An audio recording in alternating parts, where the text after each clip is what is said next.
Hello বন্ধুরা, আশা করি সবাই ভালো আছো।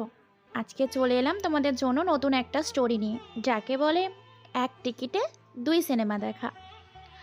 আমাদের আজকে ভিডিওতে থাকছে একসাথে দুইটা গল্প।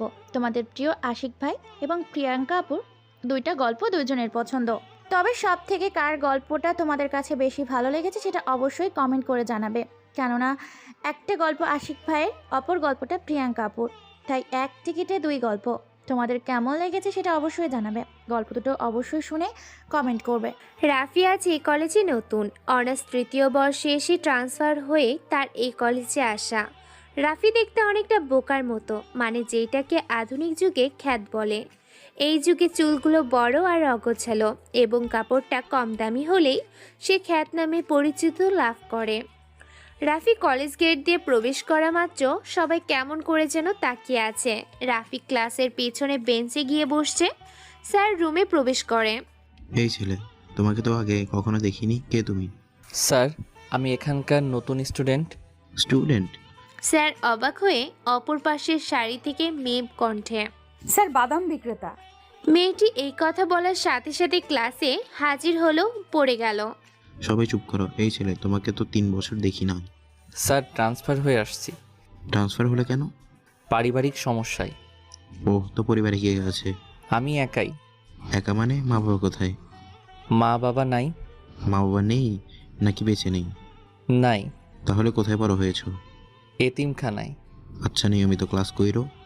চেষ্টা করব। ওকে। আজকের মতো ক্লাস শেষ হওয়ার পর রাফি ক্লাসরুম থেকে বের হওয়ার সময় বাদাম বিক্রেতা বলা মেয়েটি রাফির সামনে এসে খ্যাত বলে চলে গেল। কলেজ ক্যাম্পাসে হাঁটার সময় একটি ছেলে এসে, হাই, হ্যালো। কেমন আছো? আলহামদুলিল্লাহ ভালো, তুমি? আমিও ভালো। আচ্ছা, তোমার কি বাবা মা নাই? না। ক্লাসে যা বলছো তা কি সত্য? মিথ্যা বলবো কেন? আমিও তোমার পথের প্রতিক্রিয়া ভাই। তোমারও কেউ নেই? না। ও, ওকে, আমরা ফ্রেন্ড। ওকে। কলেজে নিয়মিত কয়েকদিন আসা যাওয়ার পর রাফি সবার সাথে পরিচিত হয়েছে। ঠিক আছে, কিন্তু ফ্রেন্ড বলতে ওই রনি নামী ছেলেটাই। ক্লাসে রনি আর রাফি আজ আগেই চলে গেল। ক্লাসে গিয়ে দেখে বাদাম বিক্রেতা বলা মেয়েটি আর তার সাথে 4-5 জন বান্ধবী। এই দেখ, খ্যাটটা আসছে। এই মেয়েটির নাম রিহা। এই বলে ওরা হাসাহাসি করছে। দোস্ত, এই মেয়েটার পরিচয় জানোস? রিহা এখানকার এমপির মেয়ে। ও। দোস্ত, ওর পিছনে লাগিস না, তাহলে ওর বাবার লোকেরা আমাদের শেষ করে দেবে। আচ্ছা চল। ক্লাস শেষে রাফি নিচের দিকে চেয়ে চেয়ে হাঁটতেছে। তখন রিহা কোথা থেকে যেন হঠাৎ রাফির শরীরের উপর এসে ধাক্কা খেলো। ঠাস ঠাস করে রাফির গালে কয়েকটা থাপ্পড় বসিয়ে দেয়। এই ছোট লোকের বাচ্চা, জারজ বেহায়া, খ্যাতের বাচ্চা খ্যাত। মেয়ে দেখলে ধাক্কা দিতে ইচ্ছে করে, তাই না? মুখের ভাষা ভালো করো। ও সরি, ছোট লোকের বাচ্চা খ্যাতের বাচ্চা তো হয় না, কারণ তুই তো জারজ সন্তান। এটা বলার সাথে সাথে রাফি নিজেকে কন্ট্রোল করতে না পেরে রিহাকে শরীরের জোরে 4-5টা থাপ্পড় দেয়। ক্যাম্পাসের সবাই অবাক। রিহা থাপ্পড় খেয়ে মাটিতে হেলে পড়ে যায়। দোস্ত, এটা কি করলি? এখন রিহার বাবা জানতে পারলে তোরে শেষ করে ফেলবে। চুপ করে থাক, কোনো কথা বলবি না। ক্যাম্পাসের সবাই রিহাকে নিয়ে ছোটাছুটি করতেছে। চল রেস্টুরেন্টে যাই। তোর মাথা ঠিক আছে? যাবি নাকি বল? চল। রেস্টুরেন্টে ঢোকার 30-35 মিনিট পর 4-5টা গাড়ি করে লোক এসে রেস্টুরেন্টে ঘিরে ফেলেছে। তোরে আমি আগেই বলেছিলাম এটা এমপির মেয়ে, তখন শুনলি না? এখন সব সামলা। চুপ করতে বলছি, চুপ করে থাক। চল এখন কি করবি? চল বাহিরে যাই। তোর সাথে এসে মনে হয় আমার জীবনটাও যাবে। রইন না, তুই কিন্তু বেশি কথা বলতাছস। আচ্ছা চল। রাফি বের হয়ে ওদের লিডারের সামনাসামনি হওয়ার পর, আপনি কুমিল্লার রাফি ভাই না? হুম। সরি ভাই, আমরা বুঝি নাই আপনি কুমিল্লার রাফি ভাই। It's okay. ভাই কিছু মনে করিয়েন না। এই সোহেল ভাইয়ের জন্য এক প্যাকেট ব্যঞ্জন নিয়ে আয় তো। লাগবে না। বলে রাফি আর রনি বাসার উদ্দেশ্যে হাঁটা শুরু করে। আর পুরো ক্যাম্পাসের ছেলে মেয়ে রাফির দিকে অবাক চোখে তাকিয়ে আছে। দোস্ত, আমি কিছুই বুঝলাম না, ওরা দৌড়ে দেখে এভাবে কথা বললো কেন? তোর বোঝা লাগবে না। কয়েকদিন পর কলেজে যাওয়ার পর দেখে রিহা ক্যাম্পাসের একটা আম গাছে বসে আছে। রাফিকে দেখা মাত্র রিহা রাফির সামনে এসে, সরি কেন? ওই দিনের এমন ব্যবহারের কারণে। ও, ইটস ওকে। বলে রাফি রনির সাথে কথা বলতে বলতে চলে যায়। কি রে, কি ভাবতাছোস? মেঘলা রিহার বান্ধবী। রাফিকে জীবনসঙ্গী বানালে কেমন হয় রে? কি সব আবল তাবল বলছিস? হ্যাঁ, আবল তাবল না, বল কেমন লাগবে। গুন্ডাটার চেহারা তো খারাপ না, কিন্তু চলাফেরাটা খারাপ লাগে। ঠিক করে নিতে হবে আর কি। তুই সিরিয়াস? সিরিয়াস। তোর যেটা ভালো মনে হয় কর। এখন চল। পরের দিন কলেজ ক্যাম্পাসে রাফিকে দেখতে পেয়ে রিহা রাফির কাছে গিয়ে, কেমন আছো? হ্যাঁ ভালো। কেউ ভালো মন্দ জিজ্ঞাসা করলে তাকে বলতে হয়। জারদ সন্তান, তাই কেউ শিখায় নাই। এইসব বলো কেন? তুমি তো মাত্র 5-6 দিন আগে বলছো। তার জন্য তো সরি বললাম। হুম। তোমার নাম্বার দাও। নাম্বার কেন? এমনি। এমনি হলে তো আর প্রয়োজন নাই। দিবা কি না? 0176222। Thank you. রাফি কোনো উত্তর না দিয়ে চলে গেল। রাত 12টার পর রাফি কাজ শুরু হয়। বেশিক্ষণ কাজ করে না। কারোর গলা কাটতে যতক্ষণ লাগে ততক্ষণই তার কাজ। রাফি এসব কাজ করলেও ভালো মানুষের কোনো ক্ষতি করে না। সমাজে খারাপ মানুষগুলোর গলা কাটা তার নেশা। যারা সমাজে রাফির মা বাবার মতো 10 মিনিটের মজার জন্য একটা অবহেলিত বাচ্চা জন্ম দেয়, রাফি রাত বেরাতে রাস্তাঘাটে এসব মানুষকে খুঁজে হত্যা করে। আর তার জন্য রাফিকে আন্ডারওয়ার্ল্ডের লোকেরা আর রাজনীতিবিদরা খুব ভালোভাবে চেনে। রাফি রাতে রাস্তা দিয়ে হাঁটতেছে, এমন সময় একটা অচেনা নাম্বারে ফোন আসে। হ্যালো। কেমন আছো? রাফি বুঝতে পারে এটা রিহা। হ্যাঁ ভালো। আবার ভুলে গেছো? কি? আমি কেমন আছি সেটা জানতে চাইলে না কেন? আমার ইচ্ছা করে নাই। কেন ইচ্ছে করে নাই? অজানা কারণে। ও, হ্যাঁ। অ্যাভয়েড করছো বুঝছি। অ্যাভয়েড না, আমি এরকমই। আচ্ছা, কাল কলেজে আসবা কখন? জানি না। জানো না কেন? এমনি জানি না। আর তুমি কে যে তোমাকে আমার সব কিছু বলতে হবে? আমি তোমার বউ। কি? Hi, I love you. বলেই ফোনটা কেটে দিছে। রাত গিয়ে সকাল হলো। রিহা কলেজ ক্যাম্পাসে গিয়ে দেখে রাফি রনির সাথে বসে আড্ডা দিতেছে। হাই। কি চাই? ভালোবাসা চাই, দিবা? আরে পাগল নাকি? এসব কি বলো? পাগল, তোমার পাগল। এখান থেকে যাও এখন। আজকে গেলাম, কিন্তু তুমি আমাকে বিয়ে করাই লাগবে। এইসব বলে রিহা ক্যাম্পাসে থেকে ক্লাসে চলে যায়। দোস্ত, রিহা মনে হয় তোরে সত্যি ভালোবাসে। আমার জীবনটা সম্পর্কে তো তুই খুব ভালোভাবে জানোস। হ্যাঁ জানি। তাহলে আমার এমন জীবনে একটা মেয়েকে কিভাবে জড়াবো বল? কিভাবে জেনে শুনে একটা মেয়ের জীবন নষ্ট করে দিব? রাফি, তুই এসব ছেড়ে রিহাকে নিয়ে সংসার কর। এটা সম্ভব না। কেন সম্ভব না? এই পথে আসা সহজ, কিন্তু বের হওয়া ভাবনার চেয়েও কঠিন। হ্যাঁ তা ঠিক, কিন্তু কোনো কিন্তু না, এখন ক্লাসে চল। সেদিনের মতো ক্লাস করে বাসায় ফিরে আসে। পরদিন কলেজে একটা অনুষ্ঠানে রাফিকে রিহা ক্যাম্পাসের জনশূন্য জায়গায় নিয়ে যায়। রাফি, হ্যাঁ বলো। সত্যি খুব ভালোবাসি। আমার পক্ষে সম্ভব না। কেন সম্ভব না? অনেক কারণ আছে। বলো। আচ্ছা, যেই ছেলেটা খুন করে তুমি কি তাকে জীবনসঙ্গী করবে? যেই ছেলেটা দৈনিক নেশা করে তুমি কি তাকে বিয়ে করবে? হ্যাঁ, আমি তাকে বিয়ে করব। কিভাবে সম্ভব এটা? তুমি কি পাগল হয়ে গেছো? হ্যাঁ, আমি পাগল। হ্যাঁ তাই তো এসব কথা বলতেছো। একটা সুস্থ মস্তিষ্কের মানুষ কখন এসব জানার পর একটা ছেলেকে ভালোবাসতে পারে না? আমি ভালোবাসবো। তোমাকে নিয়ে দূরে কোথাও চলে যাব, যেখানে আমরা সম্পূর্ণ অপরিচিত থাকব। আমি পারবো না। কেন? বোঝো না কেন? আমার প্রতিটা রাত কাটে নেশার উপর। তোমার যখন নেশা করার ইচ্ছা হয় তখন আমাকে বলবা, সব নেশা শেষ করে দিব। থাকতে পারবো না তো সারা জীবন? পারবো। রিহার এসব পাগলামির কারণেও রাফি ও রিহাকে ভালোবেসে, তাই রাফি রিহাকে নিয়ে দূর কোথাও চলে যাওয়ার সিদ্ধান্ত নেয়। রাফি আর রিহা দুজন রাস্তায় আনমনে হাঁটছে। চারদিক অন্ধকার আর শীত।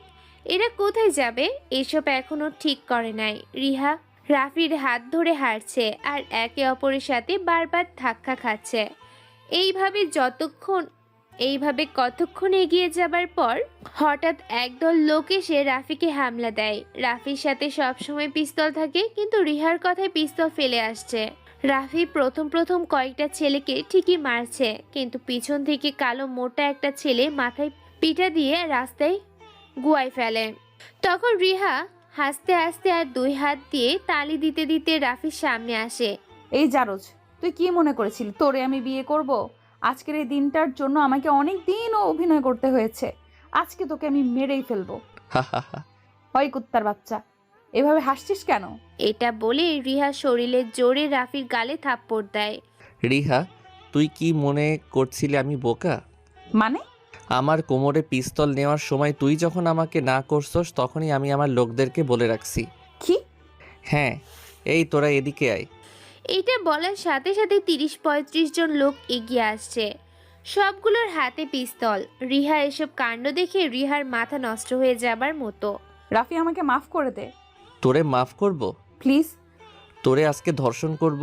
রাফি প্লিজ, আমার এমন ক্ষতি করিস না, আল্লাহর কসম আমি আর তোর পিছনে লাগবো না। তুই পিছনেই লাগলেই বা কি? এটা বলে রিহার হাতে ধরে কতক্ষণ হাঁটার পর গাড়ি করে রাফির রুমে নিয়ে যায়। রুমে গিয়ে রিহাকে ধাক্কা দিয়ে বিছানায় ফেলে দেয়। আমাকে মাফ করে দে। আজ তোরে ভোগ করব।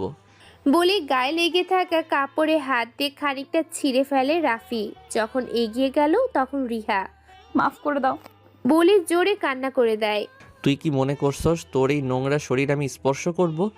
তুই বাজারের মেয়ের চেয়েও নিকৃষ্ট। শোন, এই রাফি যতই খারাপ হই, জীবনে যা কিছু করি বা না করি, কিন্তু এটা কসম করে বলতে পারি আজ পর্যন্ত কোনো মেয়ের দিকে ওই দৃষ্টিতে তাকাই নাই। আমাকে ক্ষমা করে দাও। এখন রুম থেকে বের হ। রাফি রিহাকে রুম থেকে বের করে দিয়ে শুয়ে শুয়ে ভাবতে থাকে। আমাদের মা বাবা নাই বলে কেউ কে আপন করে নিতে পারে না। কোনো মেয়ে যদি এমন পাগলামি করে তাহলে কোন মানুষটার মন ওর মেয়েটার প্রতি আকর্ষণ সৃষ্টি হবে না? আমিও তো ওরে ভালোবেসেছিলাম, ওরে নিয়ে স্বপ্ন দেখছিলাম ও আমাকে সব কিছু ছাড়িয়ে ভালো পথে নিয়ে আসবে। রিহা যদি আমাকে ভালোবাসতো তাহলে কি এমন হতো? আমি কি দেখতে খারাপ, নাকি আমার কোনো কিছুর অভাব আছে? ওর বাবার যত টাকা আছে তার চেয়ে আমার অ্যাকাউন্টে দ্বিগুণ হবে। তাহলে ও আমার সাথে এমন অভিনয়টা করলো কেন? ওরে নিয়ে অনেক স্বপ্ন দেখছিলাম, কিন্তু মনের সন্দেহে ওদের ঠিক করে রাখছিলাম যেন আমাকে ফলো করে। তাই হয়তো আল্লাহ আমাকে বাঁচিয়ে রাখছে। এগুলো রাফি ভাবতে ভাবতে চোখ দিয়ে আপনা আপনি কয়েক ফোঁটা পানি চলে আসে। 2 দিন পরে কলেজে যায়। দোস্ত, 2 দিন তোর মোবাইল বন্ধ ছিল কেন? এমনি। মনে হয় তোর মনটা খারাপ। আরে না, চল ওই দিকের গাছটার নিচে গিয়ে বসি। কতক্ষণ বসে থাকার পর পেছন দিয়ে রিহা এসে হাজির। রনি রিহাকে দেখে, দোস্ত, আমি গেলাম। কোথায় যাবি? ক্যাম্পাসে আছি, তুই ভাবির সাথে কথা বল, আমি গেলাম। কে ভাবি? পিছনে তাকিয়ে দেখ। রাফি পিছনে তাকিয়ে দেখে রিহা মন খারাপ করে দাঁড়িয়ে আছে। আবার মারতে চাও?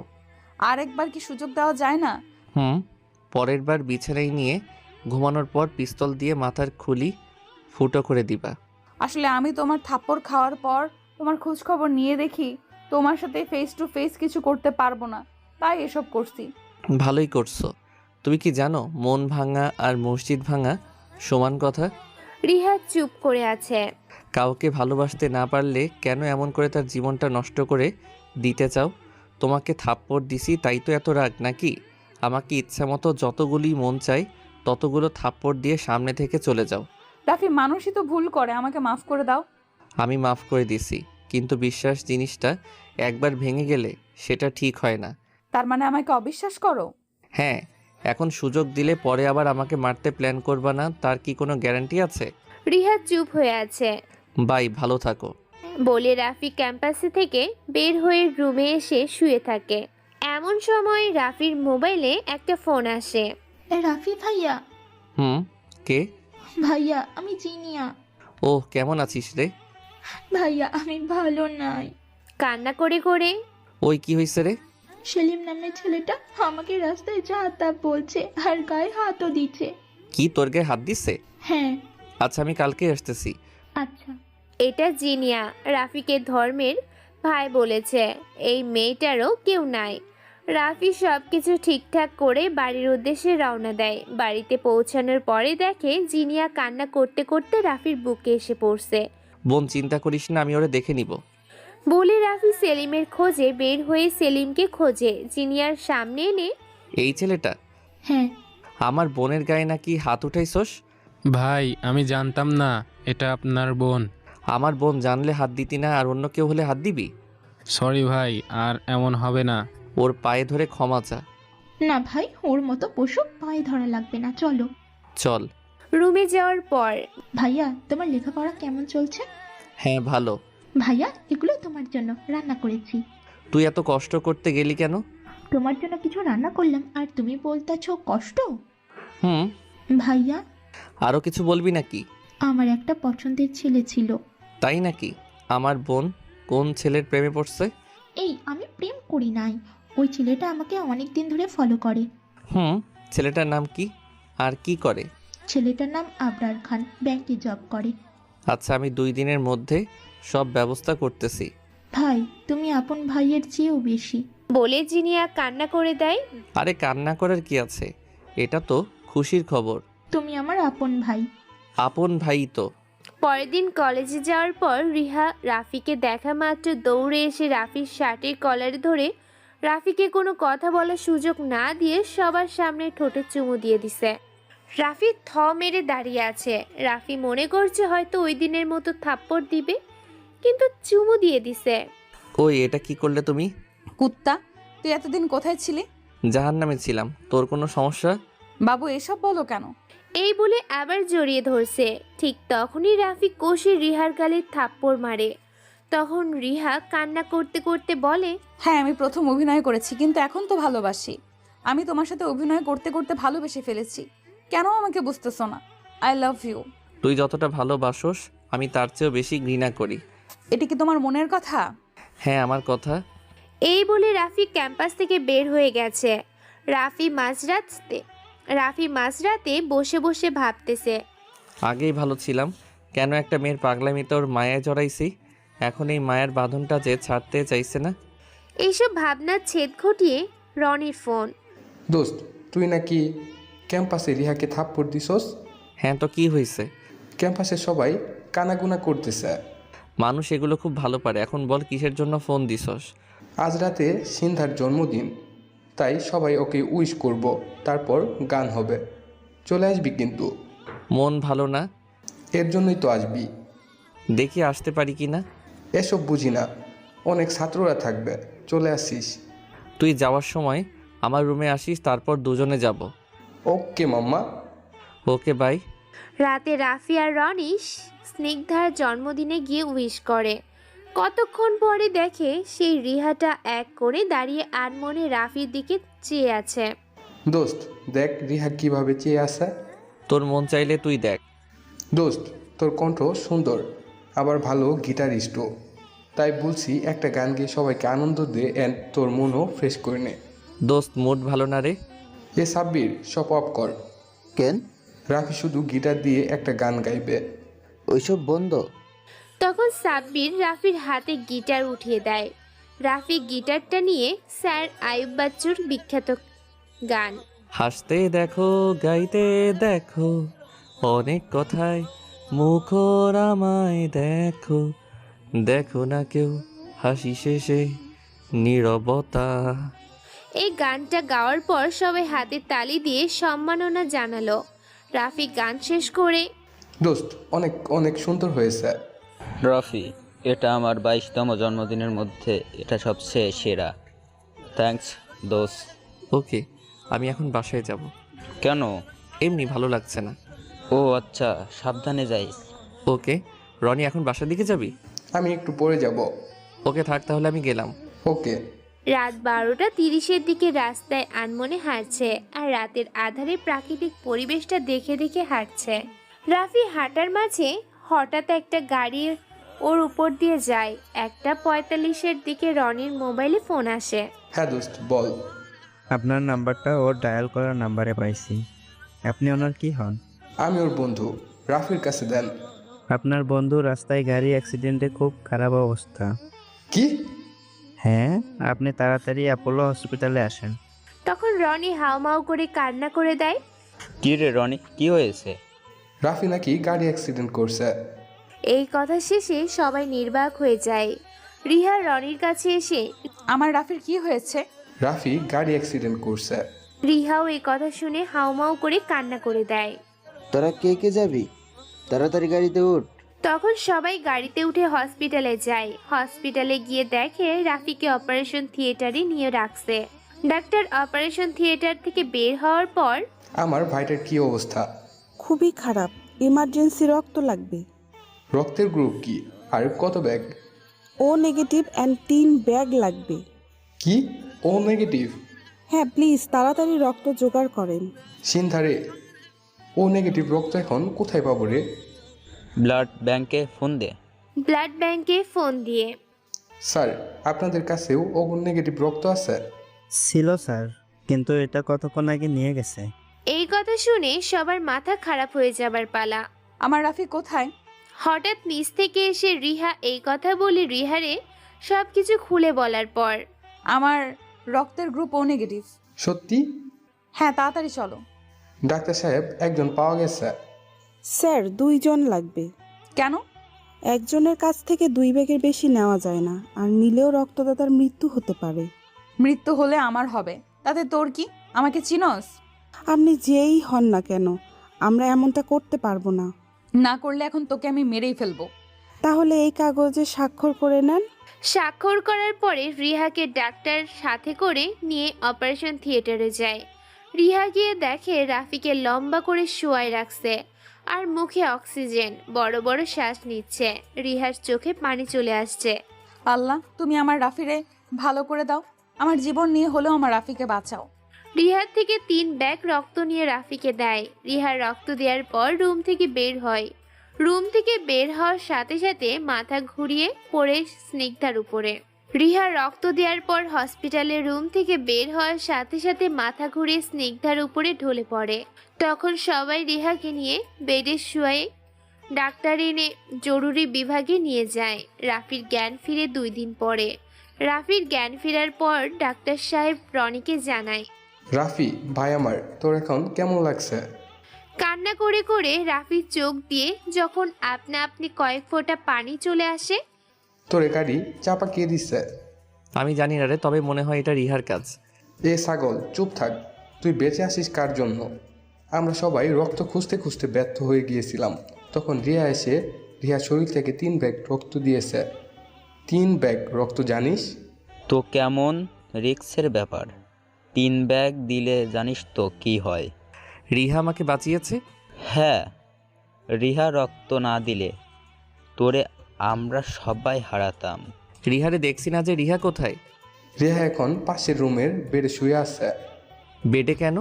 3 ব্যাগ রক্ত দিলে যা হওয়ার কথা তাই হয়েছে। মানে কি? রিহার কি হয়েছে রে? রিহারে আল্লাহ তাআলা নিজ হাতে বাঁচিয়ে রাখছে। রিহা রক্ত দেওয়ার পর প্রায় মরার অবস্থায় ছিল, তখন ওর বাবা দিনের ভিতরে রক্তের ব্যবস্থা করে। ওর সাথে এখন দেখা করব। এখন কিভাবে করবি? এখন তোর অবস্থা খুব খারাপ। তোর সব কিছু ঠিক হতে প্রায় মাসখানেকের মতো সময় লাগবে। তাহলে কখন ওর চেহারা দেখব? পরে দেখতে পারবি, বাঁচলে সারা জীবন দেখতে পারবি। এখন ভালোই ভালোই শুয়ে থাক। 2 দিন পরে রাফি সকালে ঘুম ভাঙার পর দেখে রিহার সামনে। দুজনের চোখাচোখি হওয়ার সাথে সাথে দুজনেরই চোখ দিয়ে পানি পড়তে থাকে। এখন তোমার কেমন লাগতেছে? হ্যাঁ ভালো। রিহা, তুমি আমাকে বাঁচালে কেন? আমার কলেজাটাকে আমি না বাঁচালে কে বাঁচাবে? সত্যি ভালোবাসো? অনেক ভালোবাসি। বলে রিহা রাফির মাথার পাশে বসে হাত দিয়ে মাথায় হাত বুলিয়ে দিচ্ছে। তাহলে আগে কেন এমনটা করলে? রাফি, মানুষ তো একবার ভুল করতেই পারে। আমি তখন প্রতিশোধের আগুনে অন্ধ হয়ে গেছিলাম। আমি বুঝতে পারি নাই তোমাকে এত ভালোবেসে ফেলেছি। আমাকে ক্ষমা করে দাও। আর এসব করবা না তো? একটা মানুষ কি জেনে শুনে নিজের কলিজায় আঘাত করতে পারে? আমি তখন না জেনে শুনে এসব করে ফেলেছি। আমি তোমার পাশ থেকে সারা জীবন কাটাতে চাই। এই বলে রাফির কপালে ভালোবাসার পরশ এঁকে দেয়। 1.5 মাস পরে আজ রাফি আর রিহার বিয়ে। বিয়েতে রাফি আর রিহার সব বন্ধু বান্ধব আসে। রাফির বোন জিনিয়া আর তার বড় আসে। বিয়ে হওয়াতে রিহার বাবা মা ও আত্মীয় স্বজন সবাই খুশি। বাবা, আমি আমার পাগলি মেয়েটাকে তোমার হাতে তুলে দিলাম। তুমি ওরে তোমার মতো রাইকো। এই বলে হাতে হাত মিলিয়ে দিয়েছে রিহার বাবা। বাবা দোয়া করবেন যেন ওরে নিয়ে সারা জীবন কাটাতে পারি। আল্লাহ যেন তাই করে। রাফি এখন বাসর ঘরের সামনে। রাফি জীবনেও ভাবে নাই তার জীবনে এমন একটা দিন আসবে। রাফি ঘরে ঢুকতে দেরি করতেছে, তাই রিহা ঘর থেকে বের হয়ে দেখে রাফি আকাশের দিকে চেয়ে ভাবনা মুখে চেয়ে আছে। তখন রিহা রাফির পেছন থেকে জোরে জড়িয়ে ধরে। তখন রাফিও পিছনে ফিরে রিহাকে অনেক শক্ত করে জড়িয়ে ধরে ঠোঁটে ঠোঁট মিলিয়ে দেয়। এই কেউ দেখে ফেলবে তো? দেখলে দেখবে। দেখলে দেখবে মানে? তুমি কি সবার সামনেই এমন করবা? আমার বউরে আমি করবো, তাতে কার কি? আহারে, এখন ভালোবাসা উতলে উঠছে। ঠোঁট ভেঙে ভেঙচি কেটে। ওই, এটা বললে কেন? 2 মাস আগে তো আমি কতবার বলছি, বাবু আমি ভুল করছি, আমাকে মাফ করে দাও। তখন গন্ডারটার একটুও মন গলে নাই। কি আমি গন্ডার? গন্ডার হাতি আরো বড় বড় প্রাণী। দাঁড়াও, তোমাকে দেখাচ্ছি মজা। এখন হাতির নিচে পড়তে হবে। দেখে নাও। বলে শাড়ির আঁচলে প্যাচ খুলতে থাকে। এই রাখো রাখো, রুমে গিয়ে নেই তারপর। না, এখানেই আমার স্বপ্ন, খোলা জায়গা করব। বলি দুষ্টুমাকে হাসি দেয়। তখন রাফি রিহাকে পাজা কোলে করে নিয়ে বাসর ঘরের উদ্দেশ্যে রুমে ঢুকে লক করে দেয়। তাই আর বাকিটুকু বলতে পারলাম না। সিসি ক্যামেরা থাকলে হয়তো বলা যাইতো। আসসালামু আলাইকুম। 26 বছর বয়সী লিজা হোটেল রুমে বসে অপেক্ষা করছে তার দেবর ও তার পার্টনার শাওনের জন্য। এই প্রায় 30 মিনিট পর আসলো শায়ন। কিরে, তোর আসতে এতক্ষণ লাগে? সরি ভাবি, বাইকের তেল শেষ হয়ে গিয়েছিল। ও আচ্ছা, নে তাড়াতাড়ি শুরু কর, আজ বেশি সময় নাই। তোর ভাই বাসায় এসে না দেখলে সন্দেহ করবে। আচ্ছা ঠিক আছে। শোন, কাপড় সব খুলবি না, এমনিই কর। ওকে ভাবি। ওকে আচ্ছা, এগুলো বলা বাদ দিয়ে তাড়াতাড়ি শুরু কর। কথাটা বলেই বিছানায় শুয়ে পড়লো লিজা। আর শুতে শুতে লিজা বলল, সীমা কোথায়? বাইরে বসে আছে। অতঃপর লিজা ও শাহন তাদের কাজ শুরু করলো। চলে গেল পাপের দুনিয়ায় নিজেদের দেহের চাহিদা মেটাতে। প্রায় 15 মিনিট পর, ওই তোর হয়েছে? ভাবি। আচ্ছা সর, ওটা আমার উপর থেকে। আর একটু থাকো না প্লিজ ভাবি। তোকে সুখ দিতে গিয়ে আমি আমার সংসার ভাঙতে পারবো না, সর। একটা ধাক্কা দিয়ে সরিয়ে দিল শাওনকে লিজা। তারপর নিজের কাপড় ঠিক করতে করতে লিজা বলল, আমি গেলাম। আর শোন, বারবার কল করবি না বলে দিলাম। তোর ভাইয়া মাঝে মাঝে ফোন হাতে নেয়, যদি ধরা পড়ি তাহলে আমাকে আর পাবি না। না না ঠিক আছে ভাবি, আমি তোমাকে হারাতে পারবো না। এই বলে লিজা নিজের বোরখা পরে রুম থেকে বেরিয়ে সীমাকে ডেকে নিয়ে হোটেল ত্যাগ করে। লিজা বাইরে এসে একটা সিএনজি ধরে বাসার দিকে রওনা হয় সীমাকে সাথে নিয়ে। আসলে সীমা হলো লিজার বাসার কাজের মেয়ে, যাকে লিজা নিজের বোনের মতো দেখে আর বিশ্বাসও করে। তাই ওকে সাথে নিয়ে নিজের ইচ্ছে মতো পরপুরুষের সাথে নিজের চাহিদা মেটায় লিজা। এই সীমার আরও একটা চরিত্র আছে, যেটা এই গল্পে পরে আপনারা জানতে পারবেন। এদিকে শাওন এখনও হোটেল রুমেই বসে আছে, যেখানে এতক্ষণ নিজের চাহিদা মেটালো দুজনে। শাওন বসে বসে ভাবছে, লিজা, ভাবির কিসের অভাব? টাকা, সম্পত্তি, স্বামীর ভালোবাসা। ওর তো 3 বছরের একটা মেয়েও আছে। আর আমার তো মনে হয় না সাদিক ভাইয়া ওর কোনো চাওয়া অপূর্ণ রেখেছে। তাহলে কেন? এসব ভাবতে ভাবতে ঘড়ির দিকে তাকিয়ে শাওন দেখে 3:46। ওরে বাবরে, বলে উঠে দাঁড়ায় শাওন। আজ প্রাইভেট মিস হবে বলে মনে হয়। হোটেল থেকে বেরিয়ে এসে বাইক নিয়ে চলে যায় শাওন। এদিকে প্রায় 15 মিনিট পর বাসার সামনে চলে আসে লিজা। তারপর সিএনজি ভাড়া দিয়ে লিজা সীমাকে বলল, কিরে সীমা, তোর ভাইয়া আবার আসে নাই তো? মনে হয় আসে না ভাবি, আসলে তো বাইরেই গাড়ি থাকতো। আচ্ছা তাড়াতাড়ি চল। অতঃপর লিজা বাসায় এসে গোসল করে ফ্রেশ হয়ে সোফায় বসে টিভি দেখছে। এমন সময় শিপনের ফোন। লিজা প্রথমে ধরলো না, কিন্তু শিপনও নাছর বান্দা, ফোন দিয়েই যাচ্ছে। অতঃপর কলটা রিসিভ করলো লিজা। কি বলবি তাড়াতাড়ি বল। কলটা ধরতে এত দেরি হলো কেন ভাবি, জানতে পারি? আমি কি তোর বউ যে তোকে সব বলতে হবে? আজ এরা পেঁচাল বাদ দিয়ে কেন কল করেছিস সেটা বল। কাল একটু দেখা করতে পারবে? না, কাল হবে না। কেন? আমার সমস্যা আছে। আর মনে রাখিস, আমি কোনো পতিতা না যে তুই ডাকলি আর আমি চলে আসব। আমার সংসার আছে, সব কিছু মেনটেন করে চলতে হয় আমার। তো কবে দেখা করবে? দেখি। টু কলটা কেটে দিল লিজা। তারপর সীমাকে 1 কাপ চা দিয়ে যেতে বলল। আবারও টিভি দেখায় মনোযোগ দিল লিজা। তারপর স্বামীটাকে কোলে নিল। ও, স্বামীরা হচ্ছে লিজার মেয়ে। সিরিয়াল দেখছে লিজা, পছন্দের সিরিয়াল বলে কথা। এই নিন ভাবি চা। তোর কাজ শেষ? হাত বাড়িয়ে চা নিয়ে বলল লিজা। ভাবি। আচ্ছা তো বস, এখানে টিভি দেখি। ভাবি। বলেই ফ্লোরে বসে পড়ল সীমা। আরে সোফায় বস না, এখন কি তোর ভাইয়া আছে? তারপর সোফায় বসতে বসতে সীমা বলল, কেমনে আপনি একসাথে দুজনকে সামলে দেন ভাবি? শাওন শিবন দুজন প্রেমিক? বলে একটা শ্বাস ছাড়লো সীমা।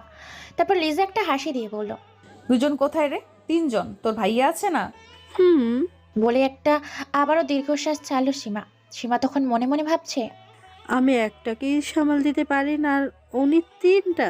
বিকাল 5টা। গাড়ির হর্ন শুনে তাড়াতাড়ি করে সোফা থেকে উঠে পড়ে সীমা। সীমার কাণ্ড দেখে মুচকি একটা হাসি দিল লিজা আর বলল, এত ভয় করিস তোর ভাইয়াকে? ভাবি অনেক। তাহলে আমাকে যে এইসবে সাহায্য করিস যদি জানতে পারে? সীমা চুপচাপ। কি ব্যাপার লিজা, কি করছো? আমার মামনি সামিরা কেমন আছো? বলে থপ করে সোফায় বসে পড়ল সাদিক। অনেক ক্লান্ত সে। তার এই তো টিভি দেখছি। আজকে খুব বেশি ক্লান্ত? আর তোমার অফিস তো 4টা বাজে শেষ হয়, তাহলে মাঝে মাঝে 5টা, 5:30, এমনকি কোনো দিন 6টা বাজেও বাসায় আসো কেন? অনেক কাজ থাকে তাই। আচ্ছা যাও, ওপরে যাও, গিয়ে ফ্রেশ হয়ে নাও, আর বাহানা দিতে হবে না। তারপর লিজা নাস্তা রেডি করছে আর এদিকে ওকে বলেই উপরের দিকে হাঁটা দিল সাদিক। যা সীমা, তোর ভাইয়াকে নাস্তা দে। ওকে ভাবি, যাচ্ছি। এদিকে সাদিক উপরে গিয়ে ফ্রেশ হয়ে নিল। তারপর নাস্তার টেবিল আসলো। কিরে সীমা, নাস্তা রেডি? ভাইয়া বসুন, দিচ্ছি। তারপর নাস্তা সেরে সাদিক নিজে লিজার কাছে চলে আসে। নাস্তা করছো? করলাম। আচ্ছা সন্ধ্যা তো হয়ে এলো, বাজারে যাবা না? না, আজ যাব না। যা আছে তাই দিয়ে সীমাকে চালিয়ে নিতে বলো। এইভাবেই দুজন গল্প করতে করতে অনেক সময় কেটে গেল। এখন রাত 10টা। লিজা ওয়াশরুম থেকে ফ্রেশ হয়ে এসে একটা নাইট ড্রেস পরেছে আর সাদিককে দেখছে। সাদিক বসে ল্যাপটপ নিয়ে কাজ করছে। তারপর লিজা সাদিককে পেছন থেকে জড়িয়ে ধরে বলল, আর কত অফিসের কাজ করবা? ঘরে যে বউ আছে সেটা ভুলে গেছো? সাদিক নিজের কাজ রেখে লিজাকে হাঁচকাট এক টান দিয়ে বিছানায় চেপে ধরলো আর বলল, না, ভুলি নাই। বলেই লিজার ঠোঁটে নিজের ঠোঁট ডুবিয়ে দিল। লিজাও নিজের স্বামীর সোহাগ চোখ বন্ধ করে উপভোগ করছে। এইভাবে প্রায় 10 মিনিট চলতো। তারপর হঠাৎ টেবিলে রাখা লিজার মুঠোফোনে মেসেজ টোন বাজতেই দুজনেই চোখ সেদিকে গেল। তখন সাদিক কিছু বুঝে ওঠার আগেই লিজা ওকে আরো শক্ত করে ধরে আবারও ঠোঁটে ঠোঁট ডুবিয়ে দেয় সাদিকের। সাদিকও সেদিকে খেয়াল না করে নিজের স্ত্রীর ভালোবাসায় ডুবে গেল। এইভাবে চলতে থাকে স্বামী স্ত্রীর পবিত্র ভালোবাসা। তারপর হঠাৎ গভীর রাতে ঘুম ভাঙে লিজার ঘুম ভাঙার পর লিজা সাদিকের দিকে তাকিয়ে দেখে সাদিক ঘুমাচ্ছে। লিজা উঠে ফোনটা নিয়ে দেখে শাওনের মেসেজ। তখন মনে মনে 101টা গালি দিল ওকে। দিয়ে এসে আবারও ঘুমিয়ে পড়লো লিজা। সকালবেলা 8টা বাজে। ঘুম ভাঙলো সাদিকের। লিজা এখনো ঘুমাচ্ছে। লিজার দিকে তাকিয়ে আছে সাদিক। ঘুমের মধ্যে লিজাকে নিষ্পাপ শিশুর মতো লাগছে। তারপর লিজার কপালে একটা আলতো কিস করে বিছানা থেকে উঠে সোজা ওয়াশরুম চলে যায়। তারপর শাওয়ার নিয়ে ফ্রেশ হয়ে বাইরে বের হয়। এদিকে লিজা এখনো ঘুমাচ্ছে দেখে সীমাকে ডেকে চা দিতে বলে। নিউজ পেপার নিয়ে ব্যালকনিতে বসে পেপার পড়তে শুরু করলো সাদিক। সীমা চা দিয়ে গেল আর সাদিক চায়ের কাপে চুমুক দিচ্ছে আর খবর পড়ছে। এদিকে লিজাও ঘুম থেকে উঠে গোসল সেরে আয়নার সামনে বসে সাজুগুজু করছে। সাদিক পেপার পড়া শেষ করে রুমে আসে। এসে দেখে লিজা একটা নীল শাড়ি পরে আয়নার সামনে বসে আছে। লিজাকে নীল শাড়ি এরকম নীল পরীর মতো লাগছে যা দেখে সাদিক নিজেকে আর কন্ট্রোল করতে পারলো না। লিজাকে পেছন থেকে জড়িয়ে ধরে তার পিঠে নাক বুঝতে লাগলো সাদিক। হঠাৎ সাদিকের স্পর্শে লিজা একটু কেঁপে উঠলো এবং লিজাও রং পরিবর্তন হতে লাগলো। তারপর সাদিক বলল, আচ্ছা লিজা, তুমি এত সুন্দর কেন? তোমাকে যত দেখি ততই তোমার রূপে মুগ্ধ হয়ে যায়। আচ্ছা তাই বুঝি? কেন, আগে কি সুন্দর লাগতো না? আসলে সেটা না, কিন্তু তুমি যেন দিন দিন আরো বেশি সুন্দর হয়ে উঠছো। সেটা কি জানো? হ্যালো মিস্টার, কয়টা বাজে? কেন? অফিসে যাবেন না? যাবো তো। তো আমাকে ছাড়েন আর অফিসে চলে যান। ধুর, সারাদিন অফিস আর অফিস, ভালো লাগে না। এই বলে সাদিক রেডি হয়ে অফিসের জন্য বেরিয়ে পড়লো। এখন সকাল 11টা। লিজা সোফায় বসে টিভি দেখছে। হঠাৎ করে এমন সময় লিওনের ফোন। লিজার ভার্সিটির ফ্রেন্ড লিওন। লিজা ফোনটা হাতে নিয়ে অবাক। নিলয় আমাকে কল করেছে। তারপর তাড়াহুড়ো করে রিসিভ করলো লিজা। হ্যালো, কেমন আছো নিলয়? আলহামদুলিল্লাহ, ভালো। তুমি? আমি ভালো কি না সেটা তো জানোই। এসব এখন আর ভেবে লাভ কি? আচ্ছা বাদ দাও ওসব। তুমি তো বিয়ে করেছো তাই না? একটা ছেলে সন্তানও আছে, 6 মাস বয়স। আরে বাহ, তাহলে তো সুখেই আছো। আচ্ছা রাখি, এখন অফিসে আছি। আচ্ছা ভালো থেকো। ছোট করে কলটা কেটে গেল। তার 7 দিন পর লিজা প্রতিদিনের মতো সোফায় বসে টিভি দেখছে, কিন্তু লিজার যেন কিছুই ভালো লাগছে না। সেজন্য লিজা সীমাকে ডাক দিল একটু গল্প করার জন্য, কিন্তু সীমা বলল সে ব্যস্ত। আর এদিকে লিজা বোরিং হয়েছে বসে বসে, তাই মনে মনে ভাবলো একটু শপিং করলে কেমন হয়? শপিং করলে হয়তো মনটা ভালো হয়ে যাবে। যেই ভাবা সেই কাজ। রেডি হয়ে বেরিয়ে পড়লো শপিং করতে। যাওয়ার আগে সীমাকে বলে গেল যে সাদিক আসলে যেন তাড়াতাড়ি নাস্তা রেডি করে ওকে খেতে দেয়। তারপর টানা 3 ঘন্টা ঘোরাঘুরি করে শপিং করার পর মার্কেট থেকে বের হলো লিজা। লিজা বের হয়ে দেখে শিপন সামনে দাঁড়িয়ে আছে। এই জন্য লিজা শিপনকে পাশ কাটিয়ে যেতে চাইলে তারপরেও শিপন লিজাকে দেখে ফেললো। কি খবর ভাবি, শপিং করলে? হুম। ভাবি তোমাকে আজ খুব সুন্দর লাগছে। এই কথা শুনে লিজা লজ্জায় চুপচাপ মাথা নিচু করে দাঁড়িয়ে আছে। আচ্ছা ভাবি, চলো না, পাশে একটা হোটেল আছে, একটু। আজ পারবো না শিপন, তোর ভাইয়া বাসায় এসে পড়েছে মনে হয়। আরে ভাবি কিছু হবে না, চলো প্লিজ। না শিপন, আজ আমি পারবো না। বলেই চলে যেতে লাগলো লিজা। তখনই শিপন বলে উঠলো, কি বললে পারবে না? তাহলে কি ভিডিও? লিজা থেমে গেল। শিপনও গ্রিন সিগন্যাল পেয়ে লিজাকে নিয়ে হোটেলে চলে গেল। এদিকে সাদিক বাসে এসে বসে আছে, কিন্তু লিজার কোনো খবর নাই। কয়েকবার ফোন করলেও রিসিভ হয়নি, তাই একটু টেনশন হচ্ছে। সীমাকে বারবার প্রশ্ন করলেও সে বলে শপিংয়ে গেছে। আসলে সীমা এটা জানে যে লিজার দেরি হবার কারণ কি, তাই সীমা টেনশন না করতে পেরে নিজের কাজ করছে। তারপর সন্ধ্যার কিছুক্ষণ পর বাসায় ফিরল লিজা। দাঁড়াও লিজা, কোথায় ছিলে এতক্ষণ? এই তো শপিংয়ে গেছিলাম। পাঁচটা হাসি দিয়ে। কি 5 ঘন্টা লাগে তোমার শপিং করতে? লিজা চুপচাপ কোনো কথা বলে না উপরে চলে যাচ্ছে। সাদিকও লিজার পিছন পিছন উপরে গেল। লিজা রুমে গিয়ে ফ্রেশ হয়ে রুমে ঢুকতেই সাদিক আবার প্রশ্ন করলো, কি হলো লিজা, আমার প্রশ্নের উত্তর দিচ্ছ না কেন? কি উত্তর দিব? কি উত্তর দিবা মানে? তুমি এতক্ষণ কি এমন কাজ করলে যে তোমার এত দেরি হলো বাসায় ফিরতে? সাদিক চিল্লাবা না, সামিরা পাশের রুমে পড়ছে। এমন সময় হঠাৎ লিজার ফোনটা বেজে উঠল। লিজা ফোনটা নেওয়ার আগে সাদিক ফোনটা নিয়ে রিসিভ করে। কোনো কথা না বলে কানে ধরতেই অবাক হয়ে যায়, কারণ ওপাশ থেকে শাওন বলছে, কি ব্যাপার ভাবি, আজ নাকি তুমি শিপনকে টাইম দিছ? তো আমাকে কি ভুলে গেছো? এপাশে সাদিক চোখ। লিজা ফোনটা নেওয়া কোনো চেষ্টাও করলো না, শুধু নিচের দিকে তাকিয়ে মাথা নিচু করে দাঁড়িয়ে আছে, কারণ সে সাদিকের মুখ দেখে বুঝে গেছে কলটা কে করেছে। তারপর শাওন আবারও বলল, কি ব্যাপার ভাবি, কথা বলছো না কেন? ভাইয়া কি পাশে আছে? সাদিক এখনো চুপ করে সব শুনছে আর রাগে ফুলে উঠছে। আর লিজা মাথা নিচু করে দাঁড়িয়ে আছে ঠিকই, কিন্তু মুখে কোনো অনুশোচনা বা ভয়ের ছিটে ফোটাও নেই লিজার। ওপাশ থেকে আবারও বলে উঠল, ও বুঝছি, আচ্ছা রাতে মেসেজ দিও, এখন রাখি। বলি লাইনটা কেটে দিল শাওন। এসব কি লিজা, কতদিন থেকে চলছে এসব? সাদিকের প্রশ্নের জবাবে লিজা একদম সোজা জবাব দিল, তোমার আর সীমার সম্পর্ক যত দিন থেকে চলছে আমারটাও ততদিন থেকেই চলছে। সাদিক লিজার এমন কথা শুনে রীতিমতো অবাক। কি সীমা আর আমার সম্পর্কে লিজা সব জানে? কি অবাক হচ্ছ তো? অবাক হবার কিছু নেই, কারণ সীমা আমার কথাতেই এসব করছে। এই সব কিছুই আমার প্ল্যান, কিন্তু আমি এসব কেন করেছি জানতে চাও? হঠাৎ লিজার এমন কথা শুনে সাদিক পুরো থ হয়ে গেল। কি বলছে এসব লিজা? আর লিজার কথাতেই এসব করছে সীমা, কিন্তু কেন? সাদিক তখনই নিশ্চুপ হয়ে বিছানায় বসে পড়ল আর বসে বসে ভাবছে, আমি জানতাম একজন স্ত্রী তার সব কিছুর ভাগ অন্য কাউকে দিতে পারলেও কিন্তু তার স্বামীর ভাগ সে কখনো কাউকে দিতে চায় না, এমনকি দেয়ও না। কিন্তু লিজা নিজে থেকে সীমাকে আমার কাছে পাঠিয়েছে। সাদিক এসব কিছুই যেন ভুলতে পারছে না। লিজা এসব খুললো কেন? তারপর কিছুক্ষণের জন্য সাদিক ভুলে গেছে যে একটু আগে তার বউ লিজার পরকীয়া সম্পর্কে জানতে পারলো, কারণ সাদিকের মাথায় শুধু একটাই প্রশ্ন ঘুরছে, লিজা আসলে কেন সীমাকে আমার কাছে পাঠালো? তখন সাদিকের মনে পড়তে থাকে সীমার সাথে কাটানো প্রথম সেই দিনের কথা, যেদিন সীমা নিজেই এসেছিল সাদিকের কাছে। আর সাদিক কিছুটা বুঝতে পারছে সীমা কেন সেদিন নিজে থেকে সাদিকের সাথে ওসব করতে চেয়েছে। প্রিয় পাঠক পাঠিকা, চলুন শর্টকাটে সেই ঘটনাটা জেনে নেওয়া যাক। সেদিন যখন সাদিক আর লিজার বিয়ের 3 বছর চলছিল, তখনও সামিরার জন্ম হয়নি। লিজা একটু কাজের জন্য বাইরে যায়, বাসায় শুধু সাদিক আর সীমা ছিল। সাদিক রুমে বসে কাজ করছিল আর সীমা বারবার রুমে আসা যাওয়া করছিল, কিন্তু সাদিকের সেদিকে কোনো মনোযোগ ছিল না। সে তার মতোই কাজ করছিল। তার কিছুক্ষণ পর সীমা সাদিকের সামনে এসে বসে, এমনি এমনি কিছু প্রশ্ন করতে লাগলো, এই যেমন, কি করছেন, কেন করছেন, এখন আপনার মুড কেমন, এইসব। আর সীমার দিকে তাকিয়ে মেটে মেটে হাসছিল। ওর হাসির মধ্যে একটা চাহনি ছিল যেটা সাদিক কেন, যে কোনো পুরুষই বুঝতে পারতো, সাদিকও বুঝতে পারে, কিন্তু সে কোনো রিয়াক্ট করে না, কারণ ওর এইসবের মধ্যে কোনো ইন্টারেস্টই ছিল না।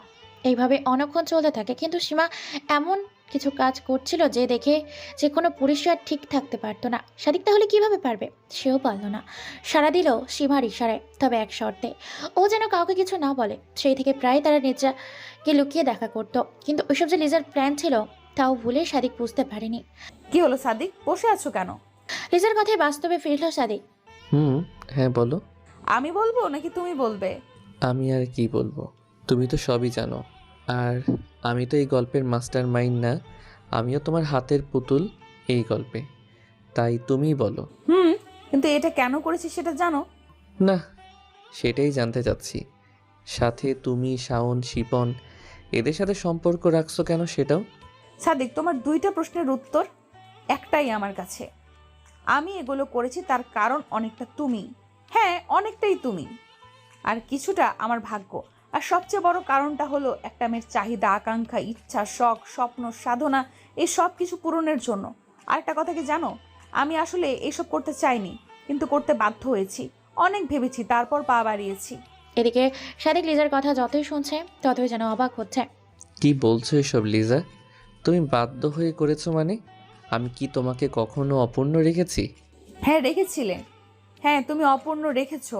আর কি অপূর্ণ রেখেছো জানতে চাও? প্লিজ লিজা বলো, আমি জানতে চাই। তারপর লিজা কোনো কথা না বলে সাদিকের হাত ধরে সাদিককে টেনে পাশের রুমের দরজার কাছে নিয়ে গেল। নিয়ে গিয়ে পাশের রুমে বসে বসে পড়তে থাকা সামিরার দিকে আঙুল তুলে দেখিয়ে দিয়ে বলল, ওই মেয়েটাকে দেখেছো? ও তো আমাদের মেয়ে সামিরা। আমার এসব করার পেছনে আর একটা কারণ হচ্ছে ওই পিচ্চি মেয়েটা। হোয়াট? সাদিক, কিন্তু প্লিজ সাদিক, এখান থেকে চলো। সামিরা এখন অনেকটা বড় হয়ে গেছে, সামিরার 4 বছর এখন। তাই আমি চাই না ও এসব শুনুক, আর আমি চাই না তোমার আমার কোনো কিছুই আমার মেয়ের জীবনকে প্রভাবিত করুক। তাই চলো রুমে চলো, আর ডিনারের টাইম তো হয়ে এসেছে। তাই চলো সবাই আগে ডিনার করে নেই, তারপর তোমাকে সব বলবো। হ্যাঁ, আজ আমি সব বলবো তোমাকে। তারপরে সবাই যে যার মতো ডিনার সেরে নিল। লিজা, সাদিক, সামিরা, সীমা সবাই ডিনার সেরে সামিরাকে ঘুম পাড়িয়ে দিয়ে লিজা রুমে চলে আসলো। সাদিকা আগে থেকেই বসেছিল রুমে। লিজা রুমে প্রবেশ করতে সাদিক একটু নড়েচড়ে বসলো, আর লিজা বেশে বসে পড়লো। কেউ কিছুই বলছে না, দুজনেই চুপ। এইভাবে প্রায় 20 মিনিট চলে গেল। তারপর লিজা উঠে 1 গ্লাস পানি পান করলো, আর সাদিককে বলল, তুমি পানি খাবে? না থাক, আমার পানির পিপাসা পাইনি। ওকে। এবার বলো। বলছি। আচ্ছা সাদিক, ছেলেরা তার বউয়ের থেকে কি চায় বলো তো? কেন জানো না? প্রশ্ন করো কেন? যা জানতে চাচ্ছি তাই বলো। একটা ছেলে তার বউয়ের থেকে সবচেয়ে বেশি যেটা আশা করে সেটা হলো অধিক বিশ্বাস আর ভালোবাসা। আর মেয়েরা? মেয়েরা কি চায় তার স্বামীর থেকে? মেয়েরাও সেটাই চায়, ট্রাস্টিং, কেয়ারিং, শেয়ারিং, এইসব। কিন্তু মেয়েরা যে এই সবের থেকেও আর একটা জিনিস বেশি চায়, সেটা কি জানো? না, কি চাই বলো তো? সেটা হলো একটা বাচ্চা। সাদিক, তুমি দুনিয়ায় এমন কোনো মেয়ে পাবে না যে মেয়ে মা হতে চায় না। সব মেয়েই চায় তার একটা বাচ্চা হোক, আর সেটা যে কোনো মূল্যেই। আর মা হবার ইচ্ছেটা এতই অদ্ভুত যে দেখো না, খবরের কাগজে বাচ্চা প্রসব করতে গিয়ে কত মেয়ে মারা যায়, তবুও কোনোদিন কোনো মেয়ের মুখে শুনেছো যে সে বলছে আমি মা হব না? লিজার কথা শুনে সাদিক কিছুটা হয়ে গেল। মনে মনে ভাবছে, লিজা তো সত্যি কথাই বলছে। এত কিছুর পরেও মেয়েদের মা হবার আকাঙ্ক্ষা কমে না। তারপর আবার দুইজন কিছুক্ষণের জন্য চুপ, কেউ কিছু বলছে না। তার ঠিক 10 মিনিট পর নীরবতা ভেঙে লিজা বলল, আচ্ছা সাদিক, তুমি কি জানো সামিরা কার মেয়ে? কার আবার? আমাদের মেয়ে মানে তোমার আর আমার মেয়ে? না সাদিক, সামিরা আমার মেয়ে সেটা ঠিক, কিন্তু তোমার না। মানে? সামিরার বাবা তুমি নও, ওর বাবা অন্য কেউ। হোয়াট? তো কে? সামিরার বাবা বলো আমায়। বলছি, সামিরা আমার আর শাওনের মেয়ে, কিন্তু শাওন সেটা জানে না। এবার সাদিক আর বসে থাকতে পারলো না, উঠে দাঁড়িয়ে বলল, লিজা, তুমি কি ইয়ার্কি করছো আমার সাথে? না সাদিক, না সাদিক, আমি একদম ইয়ার্কি করছি না। সামিরা সত্যি শাওনের মেয়ে। কিন্তু কিভাবে? কিভাবে সেটা আমি তোমাকে বোঝাতে পারবো না সাদিক, কিন্তু তুমি মানো আর না মানো, সত্যি এটাই। আর সত্যি কথা বলতে, তুমি বাবা হবে কেমন করে? তুমি তো কোনোদিন বাবা হতেই পারবা না। এবার সাদিক লিজার কথা শুনে থমকে গেল আর প্রচন্ড রেগে গিয়ে বলল, what? Just stop talking like this. Liza, তুমি তোমার পাপ ঢাকার জন্য আমাকে এভাবে দোষ দিতে পারো না। আমি সত্যিটাই বলছি, আর আমি যা বলছি তা সত্যি। Okay fine. আচ্ছা বলো, তুমি জানলে কিভাবে যে আমি বাবা হতে পারবো না? কিভাবে জানলাম? কিভাবে জানলে যে আমি বাবা হতে পারবো না? তাহলে শোনো, আমাদের বিয়ের 2 বছর পার হয়ে গেলেও যখন আমি গর্ভে সন্তান আসলো না, তখন আমি তোমাকে বলেছিলাম কথাটা, কিন্তু তুমি বলেছিলে ধৈর্য ধরতে। আমি ধৈর্য ধরলাম। এইভাবে আরও 6 মাস চলে যায়, কিন্তু কোনো সাড়া পাচ্ছিলাম না আমি। তাই আমি বাধ্য হয়ে অনেকবার বেবি স্টিক দিয়ে টেস্টও করেছি, কিন্তু আমি বারবার হতাশ হই। আর হ্যাঁ, তোমার মনে আছে সাদিক তোমাকে নিয়ে আমি একদিন ডাক্তারের কাছে গিয়েছিলাম, আর তোমার আর আমার ব্লাড স্যাম্পল দিয়ে আসছিলাম ডাক্তারের কাছে। তারপর আরও অনেক টেস্ট করাই আমরা। হ্যাঁ মনে আছে। আছে, ভালো কথা, কিন্তু তুমি তো তখন বলছিলে অন্য কথা। বলেছিলাম, কারণ আমি আগে শিওর হতে চেয়েছি যে সমস্যাটা তোমার নাকি আমার। তো তারপর কি হলো? ডাক্তার কি বলছে? 7 দিন পর রিপোর্ট আসে। ডক্টর রিপোর্ট দেখে বলে আমার কোনো সমস্যা নাই, কিন্তু উনি তোমার ব্যাপারে কনফিউশনে ছিলেন। আর উনি আমাকে আমাদের দাম্পত্য জীবন নিয়ে অনেক কিছু প্রশ্ন করেন, এই যেমন আমরা একসাথে থাকি কিনা, প্রাইভেট প্রশ্নই বলতে পারো। তারপর আমি সব বলে দিই যে তুমি আমাকে কোনো কমতি রাখো নাই, আর তুমি ফিজিক্যালি অনেক স্ট্রং, আমাকে সুখেই রেখেছো। এইসব শুনে উনি কিছুটা অবাক হন, কারণ উনি রিপোর্ট দেখে বললেন। তারপর ডাক্তার সাহেব কিছুক্ষণ ভেবে বলেন, তোমার তেমন কোনো সমস্যা নাই, যা আছে তা সামান্য। তাহলে বাচ্চা আসতেছে না কেন? আপনি আরও কিছুদিন ধৈর্য ধরুন, হয়তো সমস্যাটা এমনি এমনি সেরে যেতে পারে। তারপর আমি আবারও 6 মাস অপেক্ষা করি, কিন্তু কোনো সাড়া পাচ্ছিলাম না। আমি কি করব ভেবে পাচ্ছিলাম না। এই জন্য আমি আমার কিছু বন্ধুদের কল করে বলি, কিন্তু ওরা বলে ডিভোর্স নিতে। কিন্তু তোমার সাথে ডিভোর্স নিতে হলে তো তোমার কোনো কারণ দেখাতে হবে। যদি এমনি এমনি ডিভোর্স নিতাম তাহলে তুমি আবার কোনো মেয়েকে বিয়ে করতে, আর না হলে তোমাকে সব বলে দিতে হতো যে তুমি বাবা হতে পারবে না। এতদিন থেকে আমরা সংসার করে বুঝেছি তোমার মতো স্বামী সবার কপালে জোটে না। তুমি আমার সব চাহিদা মিটিয়েছো, সব চাওয়া পাওয়া পূরণ করেছো, আর আমি তোমাকে ভালোভাবেই চিনি। তুমি এসব জানার পর অফিস কাজকর্ম সব ছেড়ে দিতে। তোমার প্রতি এতটা মায়া পড়ে গেছে যে তোমাকে এভাবে ছাড়তে ইচ্ছে করছিল না। আবার আমার ইচ্ছার কোনো কোরবানিও দিতে পারবো না। এমন সময় একদিন সীমা আসে আমার রুমে চা দিতে। এসে কিছুক্ষণ দাঁড়িয়ে থাকার পর মাথা ঘুরে পড়ে যায়। তখন তুমি অফিসে ছিলে। আমি তাড়াতাড়ি করে উঠে ওকে ধরি। তারপর লক্ষ্য করলাম সীমা ভয়ে কেমন যেন গুটিয়ে যাচ্ছে। আমি বুঝতে পারলাম কোনো গন্ডগোল তো আছেই। তাই সীমাকে বললাম কি হয়েছে। ও প্রথমে না বললেও পরে বলে ও অন্তঃসত্ত্বা। আমি তো এটা শুনে অবাক, কিন্তু ওর বাচ্চার বাবা কে সেটা বলতে চাচ্ছিল না ভয়ে। তারপর প্রথমে আমি তোমাকে সন্দেহ করি, কিন্তু পরে মনে পড়ে তোমার সমস্যার কথা। তাই ওকে এটা সেটা ভয়ভীতি দেখিয়ে জানতে পারলাম ওর সন্তানের বাবা শাওন। এ কথা শুনে আমি পুরো থ হয়ে যাই। এর আমার বাসায় এসব করছে আর আমি জানি না। যাই হোক, সেদিন রাতে আমি আর ঘুমাতে পারলাম না, কি করব এই টেনশনে। তারপর হঠাৎ মাথায় একটা বুদ্ধি আসলো। মনে মনে ভাবলাম আমাকে যে করেই হোক মা হতে হবে, যেহেতু তুমি সেটা পারবে না আর আমিও তোমাকে ছাড়তে পারবো না। তাই ভাবলাম সীমা এবং শাওনকে ব্যবহার করব।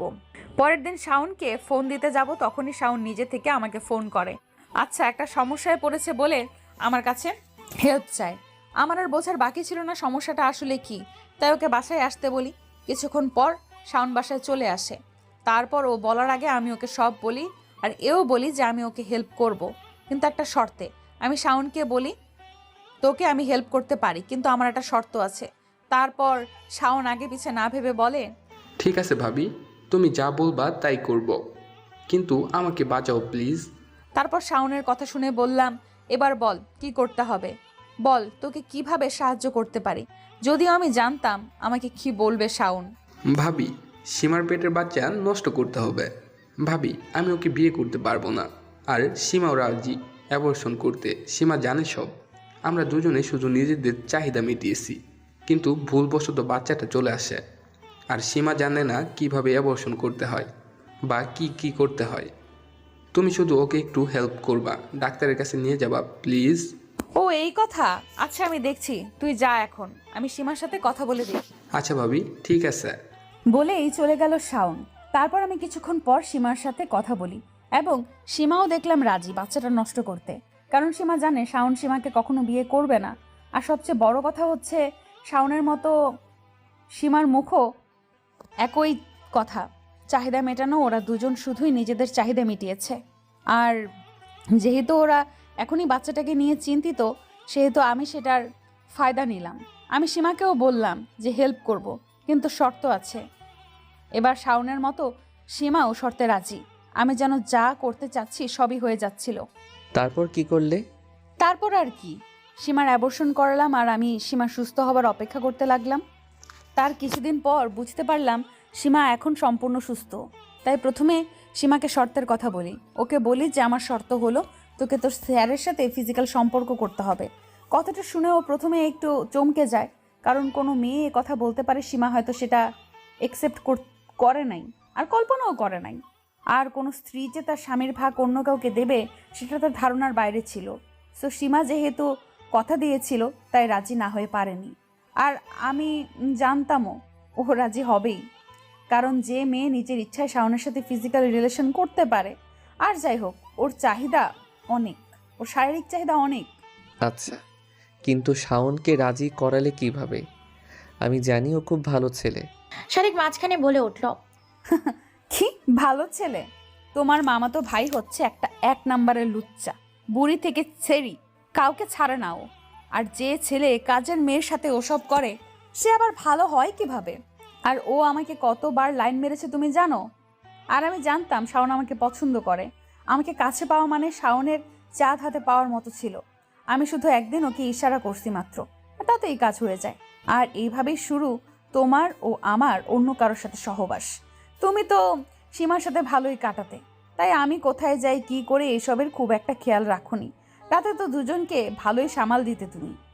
আচ্ছা, বুঝলাম। তাহলে শিপনকে তোমার প্রয়োজন হলো কেন? শিপনকে আমার কোনো প্রয়োজন হয়নি, বরং আমি ওর প্রয়োজন হয়ে যাই। মানে? বললাম না তোমার কাজিন শাওন 1 নাম্বারের লুচ্চা, ওর জন্যই আমার শিপনকেও খুশি করতে হয়। আমি ঠিক বুঝলাম না লিজা। বোঝো নাই? তাহলে শোনো বলছি। আমার প্ল্যান ছিল আমি যখন বুঝতে পারবো যে আমি অন্তঃসত্ত্বা, তখন আমি শাওনের সাথে সব রকমের যোগাযোগ বন্ধ করে দিব এবং সীমাকেও বলবো চলে যেতে আমার বাড়ি থেকে। আমার প্ল্যান বাচ্চা পেটে আসলে সব শেষ, আর সব কিছু আমার প্ল্যান মতোই চলতে থাকলো। কিন্তু একদিন আমি সকালে বসে চা খাচ্ছিলাম, হঠাৎ তখন আমার বমি বমি ভাব হয়। আমি তাড়াতাড়ি করে ওয়াশরুমে চলে যাই, কিন্তু বমি হয়নি। তারপর ওয়াশরুম থেকে আসতেই মাথা ঘুরে পড়ে যাই, আর তারপর দুপুরে হুঁশে ফিরি। আমার হুঁশ ফিরার পর সীমার কাছে জানতে পারি আমি নাকি ফ্লোরে পড়েছিলাম, ও এসে তুলে আমাকে। তারপর আমার সব মনে পড়ে, আর আমি তাড়াতাড়ি করে বাথরুমে গিয়ে বেবি সিস্ট দিয়ে টেস্ট করি, দেখলাম পজিটিভ। সেদিন আমি অনেক খুশি হয়েছিলাম, কারণ অনেক কষ্টের পর আমি দেখা পেলাম সেই দিনের, যে দিনের জন্য আমি এতটা অপেক্ষা করেছি। তারপর সেদিন রাতে আমি তোমাকে কথাটা বলি, আর তুমিও অনেক খুশি হও। কিন্তু তুমি এটা জানতে না এটা তোমার সন্তান নয়, যে আমার পেটে বড় হচ্ছে। আর সেদিন তোমার খুশি দেখে মনে হয়েছিল আমি কোনো পাপ করিনি, কোনো অন্যায় করিনি সাদিক। আর মানুষ তো চাহিদা মেটাতে গিয়ে খুনও করে। সে কি মেনে নেয় যে সে অন্যায় করেছে? নেয় না, কারণ সে ভাবে সেটাই ঠিক, সে যেটা করেছে। তোমার কাছেও তাই মনে হয়েছে। আচ্ছা, যাই হোক, তারপর বলো। তারপর শাওনকে বলে দেই যে আমি এখন অন্তঃসত্ত্বা, তাই তোর সাথে দেখা করতে পারবো না। কিন্তু আমি ওকে এটা বলিনি যে আমার পেটে সন্তান ওর, কারণ আমি সামিরাকে তোমার পরিচয়ে বড় করতে চেয়েছিলাম। আর যখন সীমাকে তাড়িয়ে দেব ভাবলাম, তখন মনে পড়লো এখন আমি তো বেশি কাজ করতে পারবো না, তাই একজনকে আমাদের প্রয়োজন, তাই সীমাকেও রেখে দিলাম। তারপর সামিরার জন্ম হলো, তুমি আমি দুজনে অনেক খুশি, অনেক আনন্দ চলে আসে আমাদের এই ছোট্ট ফ্ল্যাটটাতে।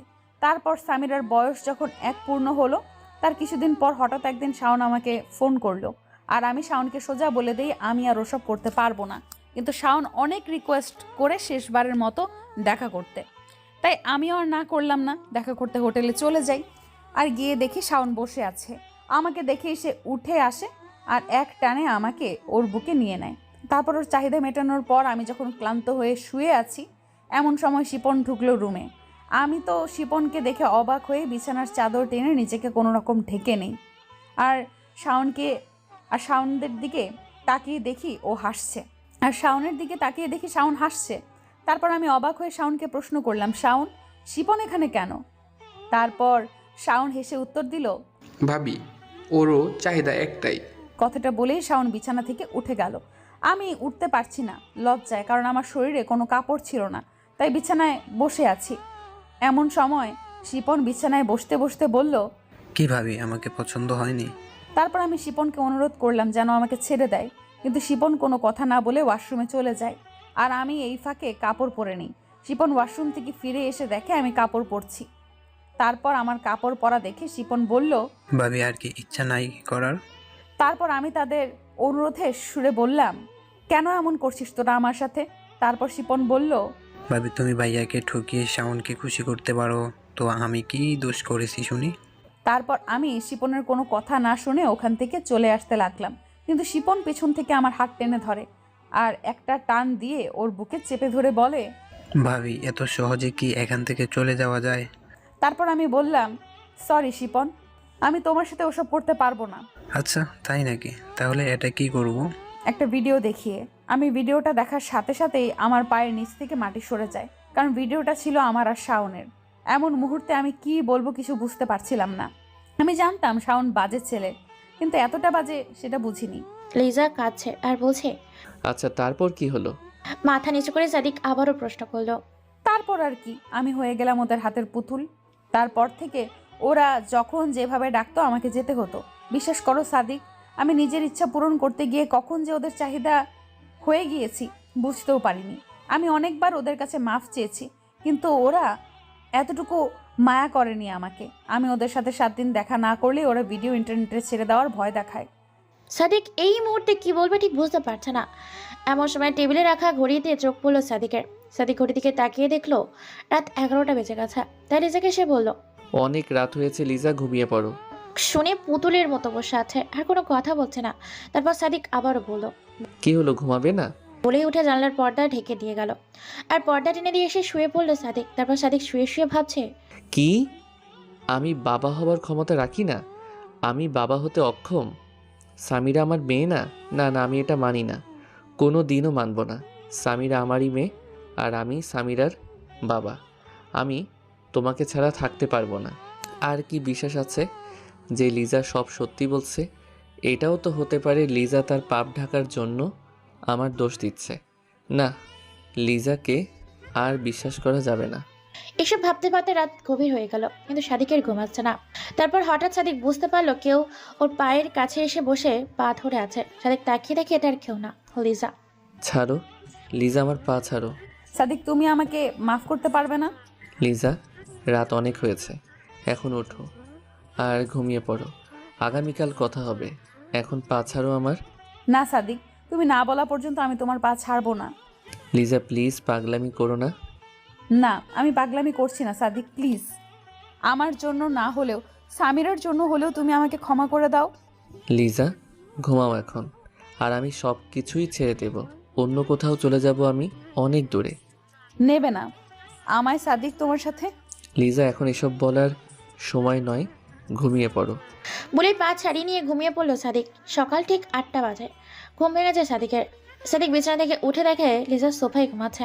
ঘুমের মধ্যে অনেক সুন্দর লাগছে লিজাকে, একদম নিষ্পাপ শিশুর মতো। তারপর টাওয়াল নিয়ে সাদিক ওয়াশরুম চলে গেল। সাদিক শাওয়ার নিয়ে বেরিয়ে এসে দেখে লিজা ঘুম থেকে উঠে পড়েছে। তারপর সাদিক লিজাকে কিছু না বলেই চলে গেল ব্রেকফাস্ট করতে। ব্রেকফাস্ট সেরে অফিস যাবে, তখনই লিজা পেছন থেকে ডাক দিল, কিছু বলবে? না, তুমি যাও, অফিস থেকে আসলে বলবো। আচ্ছা। বলেই চলে গেল সাদিক। বিকেলবেলা খুব ক্লান্ত হয়ে বাসায় ফিরলো সাদিক। লিজাকে দেখলো কারোর সাথে যেন কথা বলছে, হয়তো শাওন অথবা শিপন হবে। তাই সাদিক আর কিছু না বলেই উপরে চলে গেল। তারপর হঠাৎ কিছুক্ষণ পর কারো গলার আওয়াজে নিচে আসে সাদিক, আর এসে দেখে শাওন লিজার সাথে উচ্চস্বরে কথা বলছে। সাদিক ব্যাপারটা এসে চেয়েও পারলো না, তাই নিজে নেমে এলো। এসে বলল, কি ব্যাপার শাওন, কি হয়েছে? আমি আমার মেয়েকে নিতে এসেছি ভাইয়া। তোর মেয়ে মানে? হ্যাঁ, আমার মেয়ে। কে তোর মেয়ে? কেন সামিরা? সামিরা আমার মেয়ে। না, সামিরা তোর মেয়ে না, ও সাদিকের মেয়ে। হা হা হা, সাদিক ভাইয়ের মেয়ে? উনি তো বাবা হতে পারবে না, তাহলে মেয়ে কোথা থেকে আসবে? কথাটা শুনে সাদিক মাথা নিচু করে ফেললো। কি বলবে কিছুই খুঁজে পাচ্ছে না সে।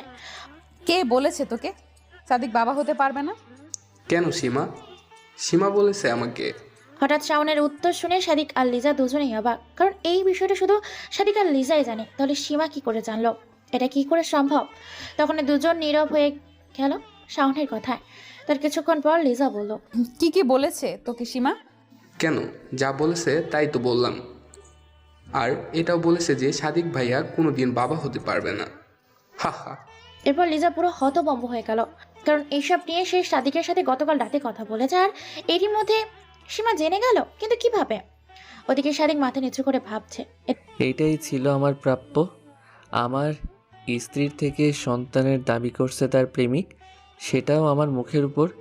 একজন পুরুষের কাছে এর যে লজ্জার আর কি হতে পারে? দেখ শাওন, আমি ঠিক জানি না সীমা তোকে কি এবং কেন বলছে, তবে সত্যি এটাই যে সামিরা সাদিকের মেয়ে। যে কোনোদিন বাবাই হতে পারবে না, সে সামিরার বাবা কিভাবে সম্ভব? দেখ শাওন, আমরা এমনিতেই ঝামেলার মধ্যে আছি, তাই তুই চলে যা বলছি এখন। ভাবি, আমি এখানে থাকতে আসিনি। সামিরাকে দাও, আমি চলে যাচ্ছি। এদিকে সাদিক এখনো চুপ, কারণ সাদিক এখনোই বুঝতে পারছে না সীমা এসব জানলো কিভাবে? আর যেখানে আমি কিনা শুনলাম গতকাল রাত্রে যে আমি নাকি বাবা হতে পারবো না। যদিও আমি এটা মানি না যে আমি বাবা হতে পারবো না, আর অবশ্য না মানার কারণও আছে। দেখ শাওন, সামিরাকে তুই কোনো দিনই পাবি না, কারণ সামিরা আমার আর সাদিকের মেয়ে, আর তুই এটা মেনে নে এবং এখান থেকে চলে যা। ভাবি, আমি সামিরাকে না নিয়ে কোথাও যাব না। আচ্ছা, কি প্রমাণ আছে যে সামিরা তোর মেয়ে? যে এত বড় গলা করে তুই বলছিস সামিরা তোরই মেয়ে? প্রমাণ আমি নিজেই, আর সীমা। আর ভাইয়া, তুমি কেমন পুরুষ? তুমি অন্য কারো মেয়েকে নিজের মেয়ে বলো? সাদিককে উদ্দেশ্য করে বলল কথাটা শাওন। দেখ শাওন, আমি তোকে এই বিষয়ে এখনই কিছু বলতে চাই না, তবে হ্যাঁ, আমি বাবা হতে অক্ষম না, এটা জেনে রাখিস। আচ্ছা, তার মানে তুমি বলতে চাচ্ছ সামিরা তোমার মেয়ে? তারপর সাদিক কিছু বলতে যাবে, তখন লিজা বলল, শাওন, তুই যাবি এখান থেকে নাকি দারোয়ান দিয়ে বের করে দিব? ঠিক আছে, আমি যাচ্ছি। তবে হ্যাঁ, আমি যাচ্ছি বলে এটা ভেবো না যে আমি হাল ছেড়ে দিয়েছি। সামিরা আমার মেয়ে, আর আমি ওকে নিয়ে যাবই। এই বলে চলে গেল শাওন। এদিকে সাদিক সোফায় বসে পড়ল আর লিজার ঠায় দাঁড়িয়ে আছে। সন্ধ্যাবেলা সামিরার স্কুল আর প্রাইভেট শেষে সামিরাকে পিক করে বাসায় নিয়ে আসে সীমা। আর সামিরা বাসায় ঢুকে আপু, বলেই দৌড়ে গিয়ে সাদিকের গলা জড়িয়ে ধরে গালে চুমু খায়। বলল, কি হয়েছে আব্বু, তোমার মন খারাপ কেন? না আম্মু, কিছু না। তোমার স্কুল প্রাইভেট কেমন হলো? ভালো আপু। সাদিক মনে মনে ভাবছে, সামিরার কাছে আসলেই আমার মন ভরে যায়, আমার সব শূন্যতা দূর হয়ে যায়, সব ক্লান্তি দূর হয়ে যায়। ওর মুখটা দেখলে, ও আমার কাছে আসলেই যেন আমি সব ভুলে যাই। তাহলে কি করে সামিরা আমার মেয়ে না হয়? আর অন্য কারো মেয়ের প্রতি তো এরকম ফিলিংস আসার কথা না, আর আসবেও না। ওদিকে সীমা লিজা দুজনই দাঁড়িয়ে আছে, সাদিক আর সামিরাকে দেখছিল। তারপর লিজা বলল, সীমা, এদিকে আয়। জি ভাবি, বলেন। আম্মু, তুমি তোমার আব্বুর সাথে উপরে যাও, আমি আসতেছি, কেমন? সাদিকও বুঝতে পারলো লিজা কি মিন করছে, তাই ও সামিরাকে নিয়ে উপরে চলে যায়। এবার বল সীমা, আমি তোর কি ক্ষতি করেছি যার জন্য তুই আমার এত বড় ক্ষতি করতে চাচ্ছিস? ক্ষতি মানে? একটু অবাক হয়ে বলল সীমা। দেখ সীমা, এখন ন্যাকা সাজার চেষ্টা করছিস না? তুই শাওনকে কি জন্য বলেছিস যে শাওন সামিরার বাবা? ভাবি, আপনি কি বলছেন এসব? আপনি ঠিক আছে তো? পানি খাবেন নাকি ভাইয়া কিছু বলছে? দেখ সীমা, আমি জানি তুই গভীর জলের মাছ, আর তুই আর শাওন মিলে নিশ্চয়ই কিছু একটা করেছিস। সেটা এতদিনে না বুঝলেও আজ আমি হাড়ে হাড়ে টের পাচ্ছি। কিন্তু আমাকে শুধু এটা বল, তুই এসব করছিস কেন? কেন আমার সংসারটা ভাঙতে চাচ্ছিস? আর হ্যাঁ, আমি জানি আসল দোষটা আমার, আমিই দোষী। আমি শাওনের কাছে গিয়েছিলাম নিজের চাহিদা মেটানোর জন্য, কিন্তু সেটার সাথে সামিরার সম্পর্ক কি? আর এসব আমি সাদিকের সাথে প্রায় সব কিছুই ঠিকঠাক করে নিয়েছিলাম। আমি জানতাম সাদিক আর যাই করুক না কেন আমাদের কখনো ছেড়ে যাবে না, এই বিশ্বাসটা আমার ছিল। কারণ সাদিক সামিরা আর আমাকে অনেক ভালোবাসে, আর সাদিক কোনো কারণেও সামিরাকে হারাতে চায় না। তাহলে তুই মিটে যাওয়া ঝামেলা কেন আবার নতুন করে শুরু করলি? তুই কি বুঝতে পারছিস না তুই আমার সাথে আরো দুইটা জীবন নষ্ট করছিস? আর তুই একবারও সাদিকের মুখের দিকে তাকিয়ে দেখেছিস? কি দোষ ছিল ওর? ওকে কেন কষ্ট দিতে চাচ্ছিস তুই? তোকে তো বোন ডেকেছিলাম আমি, তাহলে কেন? ভাবি, বিশ্বাস করেন, আমি সত্যিই কিছু বুঝতে পারছি না। আপনি এসব আমাকে কেন বলছেন? আর আমি এখন যাই, আমার মাথা ব্যথা করছে, আর আমার অনেক কাজও আছে। এই বলে চলে গেল সীমা। লিজা ওকে আটকানোর চেষ্টা করলো না, কারণ সত্যের ওপর কোনো চুলুম চলে না, সে তার আপন গতিতেই চলে। রাত 10টা। লিজা সামিরাকে নিয়ে ডিনার করে ওকে ঘুম পাড়িয়ে দিয়ে রুমে এসে দেখে সাদিক জানলার গ্রিল ধরে দাঁড়িয়ে আছে। ঘুমাবে না সাদিক? সামিরা ঘুমিয়েছে? আমি ওকে ঘুমিয়ে দিয়ে আসলাম। ও আচ্ছা, তুমিও শুয়ে পড়ো। ওকে, তুমি তাড়াতাড়ি এসো। আচ্ছা লিজা, শাওন কি সামিরাকে নিয়ে যাবে? সাদিক প্রশ্ন করলো আবার। না সাদিক, আমি ওকে সামিরাকে নিয়ে যেতে দেব না। তারপর একটা দীর্ঘশ্বাস ছেড়ে সাদিক বলল, সামিরাকে ছাড়া আমি বাঁচবো না লিজা, আর আমি এটা মানি না যে সামিরা আমার মেয়ে না। আর দেখেছো তুমি লিজা, তুমি সামান্য তোমার ইচ্ছা চাহিদা মেটাতে গিয়ে নিজের সাথে আমাদেরও কোথায় দাঁড় করিয়েছো। আম্মু আম্মু। পেছন থেকে লিজাকে জড়িয়ে ধরে বলল সামির। এ কি আম্মু, তুমি ঘুমাওনি? না, ঘুম আসছে না। আজ আমি তোমাদের সাথে ঘুমাবো। প্লিজ প্লিজ, শুধু আজ প্লিজ আম্মু, প্লিজ আব্বু। ওকে আসো আমার লক্ষ্মী মেয়ে, আসো সাদিক, তুমিও ঘুমিয়ে পড়ো, টেনশন করো না, দেখবে সব ঠিক হয়ে যাবে। আচ্ছা লিজা, তুমি কি জানো সীমা এসব কেন করছে? কেন সীমা শাওনকে উস্কে দিচ্ছে এসব বলে? না, আর আমিও এই বিষয়টা এখন বুঝতে পারছি না, সীমা এসব করছে কেন। টেনশন করো না, ঘুমিয়ে পড়ো। পেছন থেকে লিজাকে জড়িয়ে ধরে বলল সাদিক। অতঃপর সাদিক, লিজা, সামিরা ঘুমিয়ে পড়ল। হঠাৎ গভীর রাতে ঘুম ভেঙে সাদিকের খেয়াল করে দেখে সামিরা ওকে শক্ত করে জড়িয়ে ধরে ঘুমাচ্ছে। সাদিক সামিরার মাথায় হাত বোলাচ্ছে আর ভাবছে, আমি কি তাহলে সত্যিই সামিরার বাবা না? আর এই প্রশ্নটার সাথে আরও একটা প্রশ্ন ওর মাথায় ঘুরপাক খাচ্ছে, আর সেটা হলো শেফালি। হ্যাঁ শেফালি সেদিন তাহলে কার বাচ্চার কথা বলছিল আমায়? ও তো আমাকে বলছিল যে ওর বাচ্চার বাবা আমি, ওর গর্ভে আমার সন্তান। তাহলে প্রিয় পাঠক পাঠিকা, শেফালির কাহিনী আগামী পর্বে জানাবেন কে এই শেফালি। প্রিয় পাঠক পাঠিকা, শেফালির কাহিনী আগামী পর্বে জানবেন কে এই শেফালি। এসব ভাবছেন আর এপাশ ওপাশ করতে করতে লাগলো সাদিক, কিন্তু ঘুম আসছে না সাদিকের। সাদিক লিজার মুখে বাবা হতে পারবে না কথাটা শোনার পর থেকে কিছুটা চুপচাপ হয়ে যায়, কারণ এই দুইটা প্রশ্নের উত্তর খুঁজতেই ব্যস্ত এখন সাদিক। আর ব্যস্ত হবারই কথা, কেউ যদি হঠাৎ কোনো পুরুষকে বলে সে বাবা হতে পারবে না, তাহলে সে এমনিতে একটু চিন্তায় পড়ে যায়। আর সাদিক তো তার স্ত্রী থেকেই শোনাছে। এদিকে সীমা ডিনার করে সব কিছু গুছিয়ে রেখে নিজের রুমে গিয়ে শুয়ে পড়বে, তখন এর ফোনটা বেজে উঠলো। তারপর সীমা মোবাইল হাতে নিয়ে দেখলো শাওনের কল। সীমা তাড়াতাড়ি করে রিসিভ করলো, আর রিসিভ করতেই শাওন বলল, সব ঠিকঠাক আছে তো? তোমার ভয় পাবার কারণ নাই, আমি এত সহজে ধরা পড়বো না। আচ্ছা ঠিক আছে, এখন রাখি। আরে দাঁড়াও, কথা আছে। কি বলবা বলো। তুমি হঠাৎ করে মাঝপথে আমাকে ছেড়ে দেবে না তো? সীমা, আসলে আমার কেন জানি মনে হচ্ছে এগুলো আমি ঠিক করছি না। সাদিক ভাইয়াকে এভাবে হ্যারাসমেন্ট করা ঠিক কি? আর তুমি আমাকে এখন পর্যন্ত বলছো না কেন তুমি এমন করছো সাদিক ভাই এবং ওদের সবার সাথে। সব বলবো শাওন, আমাকে আর কিছুদিন সময় দাও। আর হ্যাঁ, আমি তোমাকে যেভাবে যেভাবে বলছি তুমি ঠিক সেভাবেই করবে, ওকে? আর তারপর তোমার কাজ প্রায় শেষ। শাওন চুপ। হ্যালো শাওন, হ্যালো শাওন, কথা বলছো না কেন? বলো। যা বলছি সেটা কাল করবে, ঠিক আছে? আমি আর পারবো না সীমা। পারবো না বললে তো হবে না শাওন, তোমার সাথে আমার ডিল হয়েছে, আর তার জন্য তুমি আমাকে যা যা বলছো আমি সব করেছি। টাকা পয়সা এমনকি নিজের দেহ পর্যন্ত দিয়েছি তোমাকে। আর তোমাকে তোমার ক্রাশ লিজাকেও ভোগ করার রাস্তা তৈরি করে দিয়েছি। শাওন, তোমার জন্য আমি এত কিছু করেছি, আর তুমি কি না এখন বলছো পারবে না? প্লিজ সীমা। এখন প্লিজ বলে লাভ নেই শাওন, তোমাকে তোমার কাজ করতেই হবে। আর আমি যেটা বললাম সেটা আগামীকাল করবে। এখন রাখছি। বলেই কলটা কেটে দিল সীমা। পরের দিন সকালবেলা সাদিক প্রতিদিনের মতো অফিস চলে গেল। এদিকে সীমার কথা মতো শাওন লিজার বাসায় হাজির। শাওনকে দেখে লিজা রেগে গিয়ে বলল, কেন এসেছিস শাওন তুই? ভাবি, তুমি ভালো করেই জানো আমি এখানে কেন এসেছি। হ্যাঁ আমি জানি, কিন্তু এটা জানি না তুই হঠাৎ করে এসব করছিস কেন।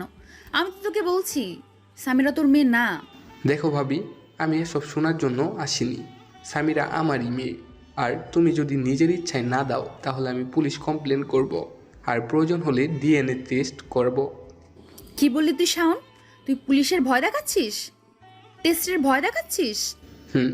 কারণ তোমরা আমার মেয়েকে আটকে রাখছো।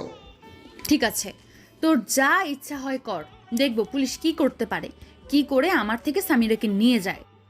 ভাবি, তাহলে তুমি সামিরাকে দিবে না? না, দিব না। ঠিক আছে। এই রাগী মুড নিয়ে চলে গেল শাওন। এদিকে লিজা হতাশ হয়ে বসে পড়লো সোফায় আর মনে মনে ভাবছে, কি করতে গিয়ে কি করে ফেললাম আমি? নিজের দেহের বিনিময়ে যাকে পেয়েছি তাকে এখন হারাতে হবে বলে মনে হয়। কারণ লিজা খুব ভালো করে জানে সামিরা সাদিকের নয়, সামিরা শাওনের মেয়ে। বিকালবেলা সাদিক ক্লান্ত হয়ে বাসায় ফিরে। সাদিকে ক্লান্ত দেখে সীমা বলল, ভাইয়া ফ্রেশ হয়ে আসেন, আমি নাস্তা রেডি করছি। সাদিক সীমার দিকে সন্দেহ নজরে তাকালো, কিন্তু কোনো প্রমাণ না থেকে কিছুই বলতে পারল না। রাত 10টা। প্রতিদিনের মতো যে যার মতো ডিনার করে শুয়ে ঘুমিয়ে পড়লো। সীমা ডিনার করে ঘুমানোর আগেই শাওনকে ফোন করলো। হ্যালো। গুড শাওন, আজ কিন্তু ফাটিয়ে দিয়েছ। তুমি আজ চাইলেই আসতে পারো। না সীমা, পারবো না। ও তাই নাকি? চাঁদ আজ কোন দিকে উঠছে? হ্যাঁ, যে ছেলে ছুরি থেকে বুড়ি কাউকে ছাড়ে না, সে আজ বলছে পারবে না। সরি সীমা, আজ নিজেকে খুব অপরাধী মনে হচ্ছে। নিজের শারীরিক চাহিদা মেটানোর নেশায় আমি অনেক নিচে নেমে গেছি। প্লিজ আমাকে মুক্তি দাও সীমা। তুমি চাইলেই এখন আর সেটা সম্ভব না শাওন, কারণ তুমি এখন পুরোপুরি ফেসে গেছো। ওপাশে শাওন চুপ। কি হলো শাওন, কথা বলো। সীমা, কেন করছো এমনটা? দেখো শাওন, এখন কথা ঘুরিয়ে লাভ নাই। আগামীকাল সাদিক ভাইয়া বাসায় থাকবে আর তুমি সকাল সকাল চলে আসবে। হতে পারে কালকে এই গল্পের ইতি টানবো। কি ইতি টানবে তুমি সীমা? আর এই গল্পে তোমার আসল চাহিদাটা কি, একটু বলবে প্লিজ? কাল সব জানতে পারবে শাওন, আমি এখন রাখছি। তারপর সীমা শাওন চুপ থাকা দেখে লাইট কেটে দিল। এদিকে লিজা সাদিককে সাহস এসে যা যা বলেছে সবই বলে দিল। আর সাদিক এগুলো শুনে রেগে গিয়ে বলল, ঠিক আছে, তাই হবে। কি হবে? আমি ডিএনএ টেস্টই করাবো। কিন্তু সাদিক। কোনো কিন্তু নয় লিজা, আমি আর এই টানাপোড়েনের মধ্যে থাকতে চাই না। তাই আমাকেও এই বিষয়টা ক্লিয়ার হতে হবে। কারণ তুমি যতই বলো না কেন, আমি এটা মানতে পারবো না যে আমি বাবা হতে পারবো না। তাই আমি নিজেই এর টেস্ট করব। পরদিন সকালবেলা শাওন আবার আসলো সাদিকের বাসায়। শাওনকে দেখেই সাদিক বলল, চল শাওন, আজ তুই যা চাইবি তাই হবে। কিন্তু ভাইয়া, আজ আমি তোমাকে কিছু বলতে চাই। এখন আর কোনো কথা নয় শাওন, আজ আমারও প্রুফ চাই। চল ভাইয়া, একটু দাঁড়াও প্লিজ। সীমা দূরে দাঁড়িয়ে দাঁড়িয়ে সব দেখছিল। সাদিক শাওন আর কোনো কথা না শুনে টানতে টানতে নিয়ে গেল। রেজাওয়ার কিছু বলল না। বাইরে বের হয়ে সাদিক ওর গাড়ি বের করে শাওনকে নিয়ে হসপিটালে চলে গেল। গিয়ে ডক্টরকে দুজনে স্যাম্পল দিয়ে দিল। কিন্তু সামিরার। ডক্টর এমন প্রশ্নে সাদিক বলল, সেটা একটু পর এসে দিয়ে যাব। তুই এবার যেতে পারিস শাওন। কিন্তু ভাইয়া, আমার একটা কথা শুনবা তো? তোর কোনো কথা শোনার ইচ্ছা নাই আমার। এখন যা, রিপোর্ট আসলে আমি তোকে খবর দিব। কিছুক্ষণ পর বাসায় ফিরল সাদিক। লিজা সাদিককে দেখে দৌড়ে গেল ওর কাছে। গিয়ে সাদিকের গালে হাত রেখে বলল, সাদিক কি করলে সাদিক? লিজার হাতটা ঝাটকা দিয়ে সরিয়ে দিয়ে কোনো কথা না বলে উপরে চলে গেল। বিকেলবেলা সাদিক সামিরার স্যাম্পল নিয়ে আসলো ডক্টরের কাছে। আর তার কিছুক্ষণ পর রাতে ব্যালকনিতে দাঁড়িয়ে আছে সাদিক। এমন সময় ওর ফোনটা বেজে উঠলো। ফোনটা হাতে নিয়ে দেখতো ডক্টরের কল। রিসিভ করলো সাদিক। হ্যালো। জি স্যার, বলুন। আপনার রিপোর্ট চলে এসেছে, আগামীকাল যে কোনো সময় এসে নিয়ে যাবেন। তারপর সাদিক কলটা কেটে দিল। বুকের ভিতর দ্রু দ্রু করছে। কি হবে যদি রিপোর্টে এটা আসে যে সামিরা শাওনের মেয়ে? কি করে মুখ দেখাবো? তারপর সাদিক নিজেকে শক্ত করে নিয়ে বলল, যা হবার হবে, কিন্তু এই যন্ত্রণার হাত থেকে তো মুক্তি পাবো। এদিকে শাওন কিছুটা চিন্তায়, মনে মনে ভাবছে, সীমার পাল্লায় পড়ে খুব বড় ভুল করে ফেলেছি। এসব ভাবতেও শাওনের মোবাইলটা বেজে উঠল। হাতে নিয়ে দেখে সাদিকের কল। রিসিভ করতেই সাদিক বলল, আগামীকাল আমার বাসায় চলে আসবি 10টার দিকে। এদিকে সাদিকের ফোন পেয়ে শাওনের টেনশন আরো বেড়ে গেল। সাথে সীমাকে ফোন দিল শাওন। হ্যালো সীমা। বলো। এখন আমি কি করব? আমার খুব টেনশন হচ্ছে। আমি আগামীকাল সব বলে দিব। তোমার বলতে হবে না, আমিই বলে দেব। কারণ এখন আমার বলার সময় হয়েছে। তুমি শুধু কাল আসবে, যা করার আমিই করব। দিন সকালবেলা সাদিক অফিসে না গিয়ে হসপিটাল থেকে রিপোর্ট আনতে গেল। তারপর রিপোর্ট নিয়ে বাসায় চলে আসে সাদিক। এসে দেখে লিজা, শাওন, সীমা সবাই বসে আছে। আর সাদিকের হাতে রিপোর্ট দেখে লিজার বুক কেঁপে উঠলো। কারণ সে শিওর যে রিপোর্টে নিশ্চয়ই সাদিকের জায়গায় শাওনের নাম আছে। তাই লিজা কেউ কিছু বলার আগেই সাদিকের হাত থেকে রিপোর্টের খামটা নিতে চাইলো, কিন্তু সাদিক তা হতে দিল না। পরে সাদিক খামের ভেতর থেকে রিপোর্টের কাগজটা বের করে তখনই শাওন বলল, এসব করো না ভাইয়া, তার আগে আমি তোমাকে কিছু বলতে চাই। না, আজ যা বলার এই কাগজ বলবে। প্লিজ ভাইয়া, আমার কথাটা তো শোনো। সাদিক কোনো কথা না শুনে রিপোর্টটা বের করলো। আর এদিকে লিজা আর শাওনের বুক কাঁপানোর গতি বেড়ে গেল। লিজা লজ্জায় মাথা নিচু করে রইল, আর শাওনও কিছু বলছে না। তারপর সাদিক রিপোর্টটা বের করলো, আর বের করে দেখে নীরব হয়ে দাঁড়িয়ে আছে। সাদিক কিছুক্ষণ দাঁড়িয়ে থাকার পর আস্তে আস্তে বসে পড়ল। আর সাদিক এমন অবস্থা দেখে লিজা দৌড়ে এসে সাদিককে ধরলো, সাথে শাওনও। কিন্তু সীমা এলো না, সীমার ঠায় দাঁড়িয়ে আছে। তারপর শাওন পড়ে থাকা পেপারটা কাঁপা কাঁপা হাতে তুলে নিয়ে একবার দুইবার ভালো করে দেখলো। দেখে একটা স্বস্তি নিঃশ্বাস ছাড়লো। ছেড়ে কাউকে কিছু না বলে সোজা গিয়ে সোফায় বসে পড়ল।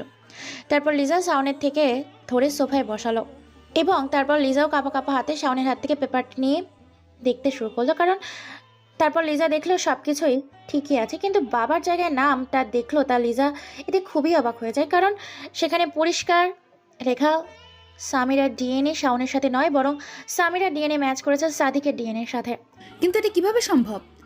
সেদিন ডক্টর যে বলল সাদিক কখনো বাবা হতে পারবে না। লিজার মাথা ঘুরতে লাগলো, কিন্তু সে নিজেকে কন্ট্রোল করে সাদিকের পাশে গিয়ে কিছু বলতে চেয়েও পারলো না। আবার ফিরে এলো। তারপর শাওনকে প্রশ্ন করলো, বল শাওন, সামিরা কার মেয়ে এখন বল। ভাবি, আমি আসলে অনেক বড় ভুল করে ফেলেছি, আমাকে মাফ করে দাও। বিশ্বাস করো, সীমা আমাকে যেভাবে বলেছে আমি শুধু সেভাবেই করেছি। এসব সীমার প্ল্যান ছিল শুরু থেকে। তারপর লিজা সীমাকে বলল, বল সীমা, এসব তুই কেন করেছিস? চুপ করে আছিস কেন সীমা? আমি মানছি এখানে সব দোষ আমারও ছিল, তাহলে তুই সাদিকের মতো নিষ্পাপ কাউকে কষ্ট দিলি কেন? কি সাদিক নিষ্পাপ? লিজা, তুমি কতটা চিনো ওকে? কতটা জানো তুমি সাদিকে যে নিষ্পাপ বলছো? হঠাৎ করে সীমার এমন কথা শুনে সাদিক অবাক হয়ে মাথা তুলে সীমার দিকে তাকালো। তারপর শাওন ও লিজাও। চুপ, একদম চুপ। নিজের দোষ ঢাকার জন্য এখন সাদিককে দোষ দিচ্ছিস? কি? আমি আমার দোষটা ঢাকছি কেন? দোষ ঢাকবো আমি? আমি কি দোষ করেছি যে ঢাকবো? আচ্ছা মানলাম তোর কোনো দোষ নেই, তাহলে তুই এটা বল, তুই কার কাছে শুনেছিস যে সামিরা শাওনের মেয়ে আর সাদিক বাবা হতে পারবে না? কারো কাছে না। তাহলে শাওনকে বললি কেন? কারণ আমি চেয়েছি সাদিককে বোঝাতে যে কারো সন্তান কেড়ে নিলে কেমন লাগে। মানে ওকে প্রশ্ন করো, শেফালিকে। সাদিক তো এবার পুরাই থাও হয়ে গেল, মনে মনে ভাবছে সীমা শেফালিকে কিভাবে চেনে এবং জানে? শেফালি কে সাদিক? সাদিক চুপচাপ। ও কি বলবে? আচ্ছা আমি তোমাদের বলছি। লিজা, তুমি কি মনে করো তুমি সাদিকের প্রথম পক্ষ? না লিজা না, তুমি দ্বিতীয় পক্ষ। সাদিক আগেও বিবাহিত ছিল, আর সবচেয়ে বড় কথা হচ্ছে সাদিক আগে ঢাকা থাকতো না। মানে হচ্ছে সাদিকের বাসা খুলনায়, আর সাদিক সেখানেই ভালোবেসে বিয়ে করে আমার বেস্ট ফ্রেন্ড শেফালিকে। কিন্তু তুমি কে? তোমায় তো কোনোদিন শেফালির আশেপাশেও দেখিনি। দেখবে কিভাবে? আমি তখন দেশে থাকলে তো দেখবে। আমি ইন্টার পাস করে কানাডা চলে যাই পড়াশোনা করতে। আর তারপর একদিন মায়ের সাথে কথা বলতে বলতে শেফালির কথা উঠে আসে। তখন আমি মায়ের কাছ থেকে শুনি শেফালি বিয়ে হয়েছে, আর সেটা অনেক আগে। আর আমি যখন ওর সাথে কথা বলার জন্য নাম্বার চাই, তখন মা হু হু কেঁদে দেয়। তখন আমিও বুঝতে পারি শেফালির সাথে খারাপ কিছু হয়েছে। তাই আমি সাথে সাথে দেশে চলে আসি, এবং এসে মায়ের কাছে এই কুত্তার বাচ্চার কথা শুনি। মা আমাকে বলেছে সাদিক ভালোবাসে বিয়ে করেছিল শেফালিকে, আর যখন ওদের বিয়ের 2 বছর তখন শেফালি বুঝতে পারে সে প্রেগনেন্ট। আর সেটা একে বলার পর এই কুত্তার বাচ্চা আসল রূপ দেখাতে শুরু করে। মেয়েটাকে সকাল দুপুর রাত কোনো সময় বাকি রাখেনি যে এই কুত্তার বাচ্চা ওকে মানেনি।